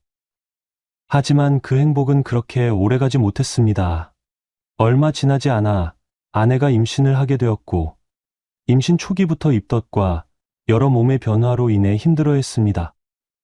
특히 아내가 회사에 다니면서 임신을 관리하기가 쉽지 않았고 결국 회사와 상의 끝에 퇴사를 결정했습니다. 이때부터 우리의 생활 방식이 크게 변했습니다. 아내는 임신 중기에 들어서면서 점점 움직이는 게 힘들어졌고 집에 머무르는 시간이 늘어났습니다. 저는 밖에서 일하고 아내는 집에서 태교와 휴식을 취하는 것이 자연스러웠는데 점점 아내가 가사 일에 소홀해지기 시작했습니다. 솔직히 어느 정도는 이해했습니다. 몸이 힘들고 호르몬 변화로 인해 감정 기복도 심해지니 평소처럼 부지런히 집안을 챙기는 게 어렵다는 건 알고 있었습니다. 그래서 최대한 도와주려고 노력했지만 제가 아무리 육아 관련 서적을 읽고 요리나 청소를 돕고 해도 아내의 무기력함이 쉽게 사라지지 않았습니다. 아내는 출산이 임박해오자 더욱 예민해졌습니다. 그리고 딸을 출산한 후 산후 우울증이 찾아왔습니다. 이 시기에는 저도 육아 휴직을 내고 싶었지만 회사 사정상 장기 휴직이 여의치 않았습니다. 출산 후 아내가 회사를 그만두고 집에서 아이를 돌보게 되면서 그녀는 점점 의기소침해 보였습니다. 몸은 회복해가지만 정신적인 부분에서 받는 스트레스가 상당해 보였고 저는 그것을 어떻게 달래줘야 할지 몰랐습니다. 아내의 무기력함은 집안일에도 그대로 드러났습니다. 집 정리가 안 되고 빨랫감은 계속 쌓였으며 설거지조차 미뤄두는 일이 잦아졌습니다. 아이 기저귀를 갈고 이유식을 챙기는 일 외에는 거의 손을 놓다시피 했습니다. 그러니 퇴근 후 집에 돌아오면 저는 곧바로 아이를 돌보고 집 정리를 하는데 매달려야 했습니다. 처음에는 아내를 이해하려고 노력했습니다. 산후우울증이라는 게 쉽게 극복되는 문제가 아니니 시간이 필요하다고 생각했죠. 하지만 시간이 흐를수록 제 마음에선 점점 불만과 피로가 쌓여갔습니다. 아내는 이전에 회사에서 일할 때 정말 열정적이었고 어떤 문제든 척척 해결하던 모습이 있었는데 이제는 전혀 다른 사람이 된 것 같았습니다. 이게 정말 내가 사랑했던 그 사람 맞나? 라는 의문이 들 때도 있었습니다. 그래도 딸아이를 볼 때면 이 아이는 우리가 함께 만든 소중한 결실이니까 힘을 내야 한다고 스스로를 다독였습니다. 문제는 부부관계에서도 나타났습니다. 연애 시절과 결혼 초반에는 서로 애정 표현도 잦았고 성관계도 활발했습니다. 하지만 임신 중후반부터는 아내가 통증이나 피로를 호소하며 관계를 거부하기 시작했고 출산 후에는 거의 전무하다고 해도 과언이 아니었습니다. 아내는 제가 다가가려고 해도 귀찮다는 듯이 밀어내거나 피곤해, 자고 싶어라며 몸을 돌려버렸습니다. 설령 관계를 가져도 매우 소극적이었고 분위기 자체가 삭막했습니다. 저 스스로도 서운하고 아내와 나누던 정서적 친밀감이 줄어드는 느낌이었습니다. 서로의 불만이 쌓이면서 우리는 말다툼도 잦아졌습니다. 제가 나도 힘들어 회사에서 스트레스 받고 퇴근하면 아이 돌보고 집안일 하느라 정신이 없어라고 하면 아내는 내가 더 힘들어 하루 종일 애 보면서 제대로 쉬지도 못하는데 당신이 퇴근 후 도와주는 건 당연하지 않아? 라고 맞받아쳤습니다. 그러면서 아내는 오히려 이 정도도 못 참아줄 거면 왜 결혼했느냐? 라는 말을 하기도 했습니다. 사실 이런 다툼이 있을 때마다 저는 아내를 더 설득하거나 이해시키려기보다 상처받는 감정이 앞섰습니다. 내가 이렇게까지 노력하는데 왜 이 사람은 내 노고를 인정해주지 않을까? 라는 생각이 쌓였습니다. 자연스럽게 서로의 거리는 멀어졌고 아내 역시 저를 대할 때 피곤한 티를 내거나 짜증을 부렸습니다. 이런 상태가 몇 달이고 지속되다 보니 어느 날은 잠자리에 누워서 이 결혼이 맞는 걸까 하고 심각하게 자문하기도 했습니다. 하지만 아이가 한창 귀여운 시기인 만큼 아이만 보면 다시금 마음을 다잡게 되기도 했습니다. 그래, 아이를 위해서라도 이 결혼을 지키고 아내와 다시 잘 지내볼 방법을 찾아야 해 라고 생각했죠. 그래서 저는 인터넷을 뒤져서 산후우울증 지원 프로그램이나 부부상담, 센터 등을 알아보기도 했습니다. 그러나 아내는 귀찮아하며 내가 굳이 그걸 왜 받아야 해? 난 괜찮아라고 거부했습니다. 아내가 어느 날 갑자기 우울하다며 친구들과 함께 일본 여행을 다녀오겠다고 했습니다. 처음에는 선뜻 이해가 되지 않았지만 산후우울증과 육아, 스트레스로 힘들어하던 아내가 잠시 바람을 쐬고 오면 기분이 나아질 거라는 생각도 들어서 마지못해 허락했습니다. 장모님이 며칠간 우리 아이를 돌봐주기로 하셨고 아내는 가벼운 짐을 챙겨 떠났습니다. 처음 며칠은 연락이 잘 되다가 시간이 지날수록 아내의 연락이 드문드문해졌습니다. 일본 여행이 길어지고 통화조차 일정이 맞지 않는다며 몇 번 스쳐 지나가던 말이 끊기기도 했죠. 그때부터 저는 마음 한구석에서 뭔가 불안감이 스멀스멀 올라왔지만 그래도 우울증을 겪던 사람이니 마음껏 쉬다 오라고 생각하며 일심을 떨쳐내려 했습니다. 그러던 중 아내가 귀국한 날은 의외로 기분이 좋아 보였습니다. 먼저 살갑게 제게 다가와 잘 지냈어 라며 웃고 아이에게도 환한 얼굴로 안부를 건넸습니다. 몇 달 전만 해도 집안일에 무기력해 보이던 아내가 갑자기 부지런해져서 가사를 돕기 시작했습니다. 심지어 오랫동안 거의 없었던 부부관계도 몇 번이나 시도하게 되었습니다. 저로서는 당혹스러우면서도 한편으로 안도감이 들었습니다. 아, 아내가 정말 재충전을 하고 온 모양이구나. 이제야 우리 사이도 회복되는구나라는 기대감이 생겼습니다. 그렇게 한동안 평온한 일상이 이어지나 싶었는데 아내가 어느 날 갑자기 몸이 좋지 않아 병원에 들렀고 임신 판정을 받았습니다. 저는 당연히 기쁜 마음에 축하해라고 했지만 아내의 표정은 썩 밝지 않았습니다. 이유를 물어보니 첫째 때 산후우울증으로 고생했는데 이제 겨우 마음을 추스르려는 와중에 둘째를 갖게 되어 겁이 난다는 것이었습니다. 저는 그런 아내를 다독이며 걱정 마. 내가 더 신경 쓸게. 첫째 때보다 더 도와줄 테니 힘들 때마다 말해줘라고 달랬습니다. 그 순간만큼은 정말 둘째 아이가 우리 가정의 새 희망이 될 거라고 믿었습니다. 그러나 미묘한 사건들이 포착되기 시작했습니다. 아내가 일본에서 돌아올 때쯤 휴대폰을 침수로 잃어버렸다고 했습니다. 바닷물이라서 완전히 부식되었다고 말하며 새 휴대폰으로 교체했는데 수리조차 맡기지 않은 채 그냥 버렸다는 겁니다. 처음에는 그럴 수도 있겠다 싶었지만 시간이 지나면서 왠지 찝찝한 기분이 들었습니다. 특히 그 버린 휴대폰에 첫째 아이의 사진과 동영상이 잔뜩 들어있었다는 점이 못내 걸렸습니다. 그렇게 중요한 추억이 담긴 폰을 그냥 버려버린다고 라는 의문이 머릿속에서 떠나지 않았죠. 아내도 딱히 합리적인 설명을 해주지 않았습니다. 복구해도 쓸 수 없을 만큼 망가졌어라는 말만 반복했습니다. 그런데 우연히 주말에 아내가 아이를 데리고 조리원 동기와 키즈 카페에 간다고 하길래 그 틈을 타 집안을 뒤지던 중 아내가 깊숙이 숨겨놓은 그 문제의 휴대폰을 발견했습니다.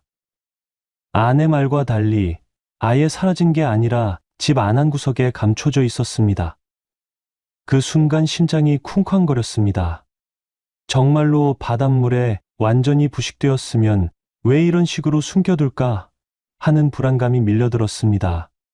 결국 저는 해당 휴대폰을 복원할 수 있는 업체를 수소문했고 40만 원이 든다는 말에 망설임 없이 맡겼습니다. 월요일에 찾으러 오라는 사장님의 말에 주말과 월요일 오전까지 저는 온갖 상상을 하며 시간을 보냈습니다. 별거 아닐 수도 있지. 그냥 여행 중 찍은 사진 정도겠지. 그래도 혹시 이상한 내용이 들어있다면? 하고 끊임없이 생각이 꼬리에 꼬리를 물었습니다. 정작 아내는 제가 이런 일을 벌이고 있는지 전혀 눈치를 채지 못한 듯 보였습니다. 월요일 오후 저는 회사에 반차를 내고 복원된 폰을 찾으러 갔습니다. 가게 사장님이 데이터 일부가 복원됐는데 일단 보시고 라며 미묘한 표정을 지었습니다. 불길한 예감이 더 깊어졌습니다. 그리고 차에 올라 시동도 켜지 않은 상태에서 제가 그 복원된 휴대폰을 켰을 때 모든 것이 분명해졌습니다. 먼저 눈에 띈 건 메신저 앱이었습니다.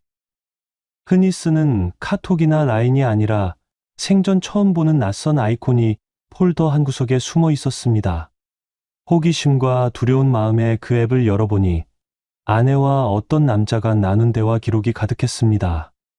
메시지 목록에는 보기만 해도 부끄러운 음담패설과 여행 일정에 대해 주고받은 얘기가 세세하게 담겨 있었습니다. 남자의 프로필 사진에 적힌 닉네임을 확인하는 순간 아내가 과거에 남자친구라고 언급했던 사람임을 깨달았습니다. 처음 몇 개의 메시지 정도는 이게 그냥 장난 아니야? 라는 생각이 들 수도 있었지만 스크롤을 내릴수록 그 수위가 점점 더 노골적이 되어갔습니다. 둘 사이에서 오간 농담은 남녀가 오랜만에 만나 애정을 나누는 정도를 훨씬 넘어선 수준이었습니다. 그리고 정말 결정적으로 두 사람이 직접 찍은 것으로 보이는 성행위 동영상이 여럿 저장되어 있었습니다. 날짜와 파일명이 정리되어 있었고 일부는 일본에서 찍은 거라는 식으로 대화에 언급이 되어 있었습니다. 동영상 중 하나를 클릭해 재생되자마자 화면 속에서 아내가 분명히 보였습니다. 호텔 침대처럼 보이는 곳에서 그 남자와 너무나 친밀한 스킨십을 주고받고 있었습니다. 아내는 남자와 격정적으로 몸을 섞고 있었습니다. 숨을 거칠게 몰아쉬며 제가 알던 모습과는 전혀 다른 표정과 언행으로 그 남자에게 애정을 표현하고 있었습니다. 아내가 고개를 돌려 카메라 쪽을 힐끗 보고 씩 웃는 장면이 또렷하게 찍혀 있었습니다. 그 미소는 제가 평소에 보던 아내의 모습과는 전혀 달랐습니다. 영상을 끝까지 보지 못하고 바로 꺼버렸지만 이미 제 머릿속은 아득해졌습니다. 임신 소식을 들었을 때 아내가 어째서 그렇게 어두운 표정을 지었는지 이제 알 것 같았습니다. 혹시 이 아이가 저와 무관한 존재일 수도 있다는 생각이 번쩍 들었습니다. 왜 하필이면 일본 여행 직후에 임신 사실을 알게 됐을까? 정말 내 아이가 맞을까? 머릿속에서 온갖 의문이 폭풍처럼 몰아쳤습니다. 배신감과 분노, 혐오와 슬픔이 복잡하게 얽혀서 손이 부들부들 떨렸습니다. 한동안 차 안에서 가만히 앉아 아무런 말도 못하고 있었습니다. 운전을 할 기력도 없어서 멍하니 앉아 있었죠. 제 가슴은 마치 쇠망치로 내리치는 듯 아팠고 숨쉬기조차 힘들었습니다. 이대로 집에 들어가서 아내에게 바로 따져 묻는 게 맞나? 아니면 어떻게든 증거를 더 확보해야 하나? 생각은 많았지만 우선 움직일 수가 없었습니다. 집에 들어가니 아내는 평소처럼 회사 일은 어때 피곤하지 않아? 라는 말을 건넸습니다. 그 얼굴이 너무 태연해 보여서 오히려 소름이 끼쳤습니다. 제 속에서는 당장 고함이라도 치고 싶은 마음이 치솟았지만 아이가 곁에 있고 아직 어떻게 대처해야 할지 판단이 서지 않아 꾹 참았습니다. 그날 밤 침대에 누웠지만 한숨도 잘 수 없었습니다. 아내가 옆에서 깊이 잠든 사이 저는 밤새 뒤척이며 머릿속으로 이 상황을 어떻게 해결해야 할지를 수없이 그려봤습니다. 그날 밤 저는 잠 한숨 자지 못하고 거실에서 울분을 사겨야 했습니다. 아침이 되어 저는 회사에 휴가를 내고 아내와 단둘이 대화를 시도했습니다. 처음에는 당신, 나한테 할 말 없어? 라며 은근히 떠봤습니다. 아내는 뜬금없는 질문에 잔뜩 긴장한 표정을 지었습니다. 제가 여행은 재미있게 다녀왔어 라고 물어보니 아내는 애써 침착함을 유지하려다 친구들이랑 놀다가 스트레스를 좀 풀고 왔어라고 답했습니다. 저는 휴대폰을 꺼내 문제의 메신저 앱 아이콘을 아내에게 보여주며 이거 내가 다 봤어라고 말했습니다. 그러자 아내의 얼굴이 순식간에 새하얗게 질리면서 말문이 막혔습니다. 결국 눈물을 뚝뚝 흘리며 한 번 실수였어. 그냥 정신이 없어서 그랬어라고 중얼댔지만 이미 저는 모든 메시지와 동영상을 확인했기에 이게 단순한 한 번의 실수가 아님을 알고 있었습니다. 여러 차례 남자를 만났고 성적인 언급이 오고 간 횟수도 한둘이 아니었습니다. 언제부터 그랬던 거야? 라는 제 물음에 아내는 아무 대답도 하지 못했습니다. 고개를 숙인 채 죄인처럼 떨고 있었습니다. 그 침묵이 오히려 모든 것을 웅변해줬습니다. 저는 분노에 목이 메었고 당장이라도 큰 소리를 치고 싶었지만 아이가 깰까봐 그러지 못했습니다. 참담한 심정으로 저는 난 이걸 절대 용서 못해라는 말을 남기고 방을 나왔습니다. 며칠간 우리 집안에는 차가운 공기가 감돌았습니다. 아내는 눈물로 용서를 구했지만 배신당한 제 마음은 이미 냉정해질 대로 냉정해져 있었습니다. 그리고 결정적으로 현재 아내가 임신하고 있는 둘째 아이가 정말 제 아이일지도 의심스러웠습니다. 아내는 당연히 당신 아이지 다른 사람이랑 그런 일이 있다고 해서 라며 말끝을 흐렸지만 이제 저는 그 어떤 말도 고지곳대로 믿을 수 없게 되었습니다. 결국 저는 이혼을 결심했습니다. 이대로는 도저히 아내와 같은 공간에 있을 수 없다는 생각이 들었습니다. 아내는 기세등등하던 태도를 버리고 갑자기 무릎을 꿇고 한 번만 기회를 달라 다시는 이런 짓 안 하겠다며 빌었지만 제 가슴에 이미 깊이 박힌 배신감과 환멸은 지워지지 않았습니다. 제가 배 속에 아이가 내 아이인지 확인부터 하자고 했을 때 아내는 처음엔 격렬하게 반발했지만 결국 제가 변호사를 선임하고 이혼 서류를 준비하는 모습을 보고 나서는 마지못해 검사를 받아들이게 되었습니다. 하지만 아이가 태어나기 전까지는 친자 검사가 정확히 이루어지기 어려웠습니다. 그 몇 달 동안 저는 분노와 상실감에 휩싸인 채로 살아야 했습니다. 부모님께는 이 사실을 차마 바로 말씀드리지 못했고 회사에서도 큰 문제가 생긴 듯 제 얼굴을 살피는 동료들이 있었지만 아무에게도 털어놓지 않았습니다. 모든 게 막막했습니다. 아무리 생각해봐도 아내가 임신한 아이가 저와는 무관할 수도 있다는 사실이 저를 절망하게 했습니다. 그러던 중 아내는 배가 점점 불러왔고 예정일에 가까워지자 입원 준비를 했습니다. 이혼 얘기는 일단 보류된 듯 했지만 서로 간의 대화는 필요 최소한으로 줄어들었습니다. 저는 애써 겉으로만 아이 엄마 대하듯 했고 아내는 항상 죄인처럼 눈치를 보며 지냈습니다. 마침내 아내가 진통을 느껴 병원에 갔을 때도 저는 아내 곁에 있고 싶지 않았습니다. 그래도 우리 첫째 아이가 엄마 괜찮아? 라고 물어볼 때마다 마음 한구석이 쓰려서 최대한 담담한 표정을 지으려 노력했습니다. 결국 둘째 아이가 세상에 나오던 날 저는 마지못해 병원에 갔습니다. 수술실 앞에서 멀찌감치 서 있었고 아내가 고통 속에서 소리를 지르는 소리만 들었습니다. 아이 울음소리가 들렸을 때 일반적이라면 아빠로서 뭉클함이 있어야 했지만 저는 도리어 이 아이가 정말 내 아이가 맞을까라는 의구심이 먼저 들었습니다. 아내는 힘겹게 아이를 낳고 울먹이는 목소리로 우리 다시 잘해보면 안 될까? 라고 했지만 저는 아무 대답도 하지 않았습니다. 출산 후 며칠이 지나자 저는 바로 친자 확인을 진행했습니다. 아내가 반대해도 강행할 작정이었고 아내도 이제는 모든 것을 체념한 듯 제게 협조했습니다. 그리고 검사 결과가 도착한 날 저는 서류를 확인하며 울분이 치밀어 올랐습니다. 확률 0%. 둘째 아이는 저와 아무런 혈연 관계가 없었습니다. 아내가 외도한 바로 그 남자의 아이였던 것입니다. 그제야 아내는 완전히 무너졌습니다. 눈물을 펑펑 흘리며 내가 정말 미쳤었다. 처음에는 당신과 아이에게 미안해서 그 남자를 정리하려고 했는데 그러지 못했다는 둥 뒤늦은 후회를 쏟아냈습니다. 하지만 이미 모든 걸 잃고 난 후였습니다. 저는 더 이상 망설일 이유가 없었습니다. 우리 가정이 파탄난 데에는 아내가 저지른 죄가 너무 컸습니다.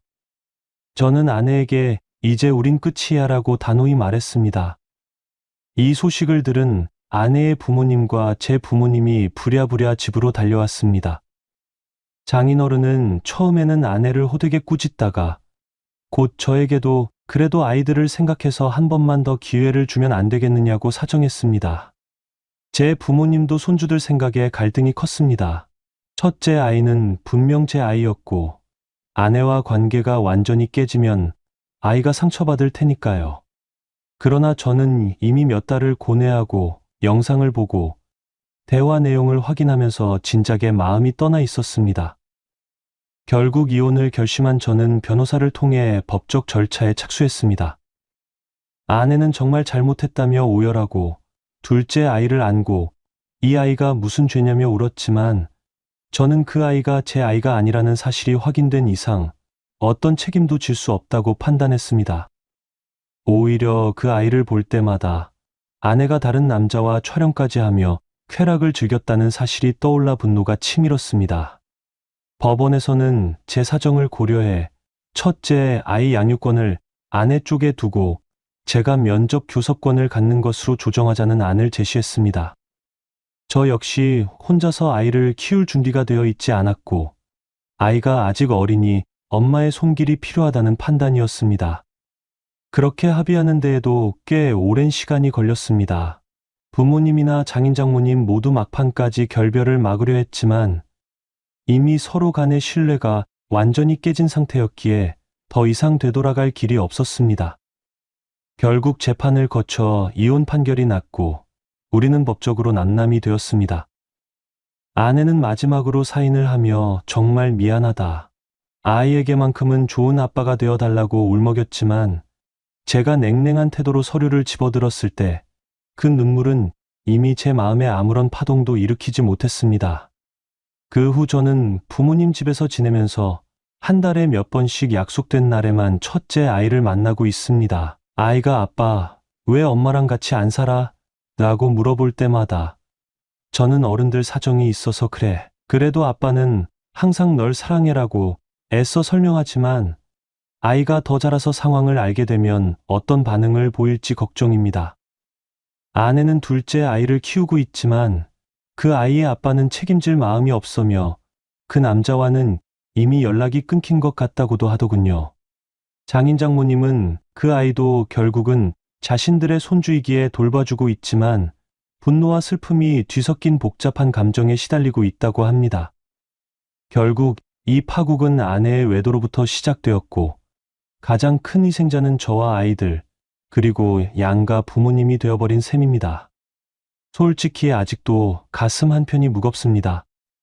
첫째 아이를 볼 때마다 이렇게 사랑스러운 아이에게 내가 어떤 상처를 준 걸까 싶어 괴롭습니다. 그러나 아내가 저지른 배신과 거짓말, 그리고 그 남자와 성관계를 맺고 영상을 찍어 공유한 사실을 떠올리면 도저히 용서의 마음이 생기지 않습니다. 이제는 그 모든 것을 잊고 아이와 제 삶을 잘 꾸려나가는 것만이 제가 할 수 있는 최선일 것입니다. 부모님은 시간이 지나면 상처가 옅어질 거라고 말씀하시지만 글쎄요. 한번 무너진 믿음이 쉽게 복구될 것 같지는 않습니다. 저는 아내를 진심으로 사랑했고 결혼 후 함께 아이를 키우며 행복하게 살 줄 알았습니다. 하지만 그 기대는 처참히 무너졌고 저는 한 번에 10년쯤 늙어버린 기분이 듭니다. 미래에 대한 고민도 큽니다. 다시 결혼 같은 건 상상도 안 되고 혹시 또다시 이런 일이 반복될까 두려운 마음도 있습니다.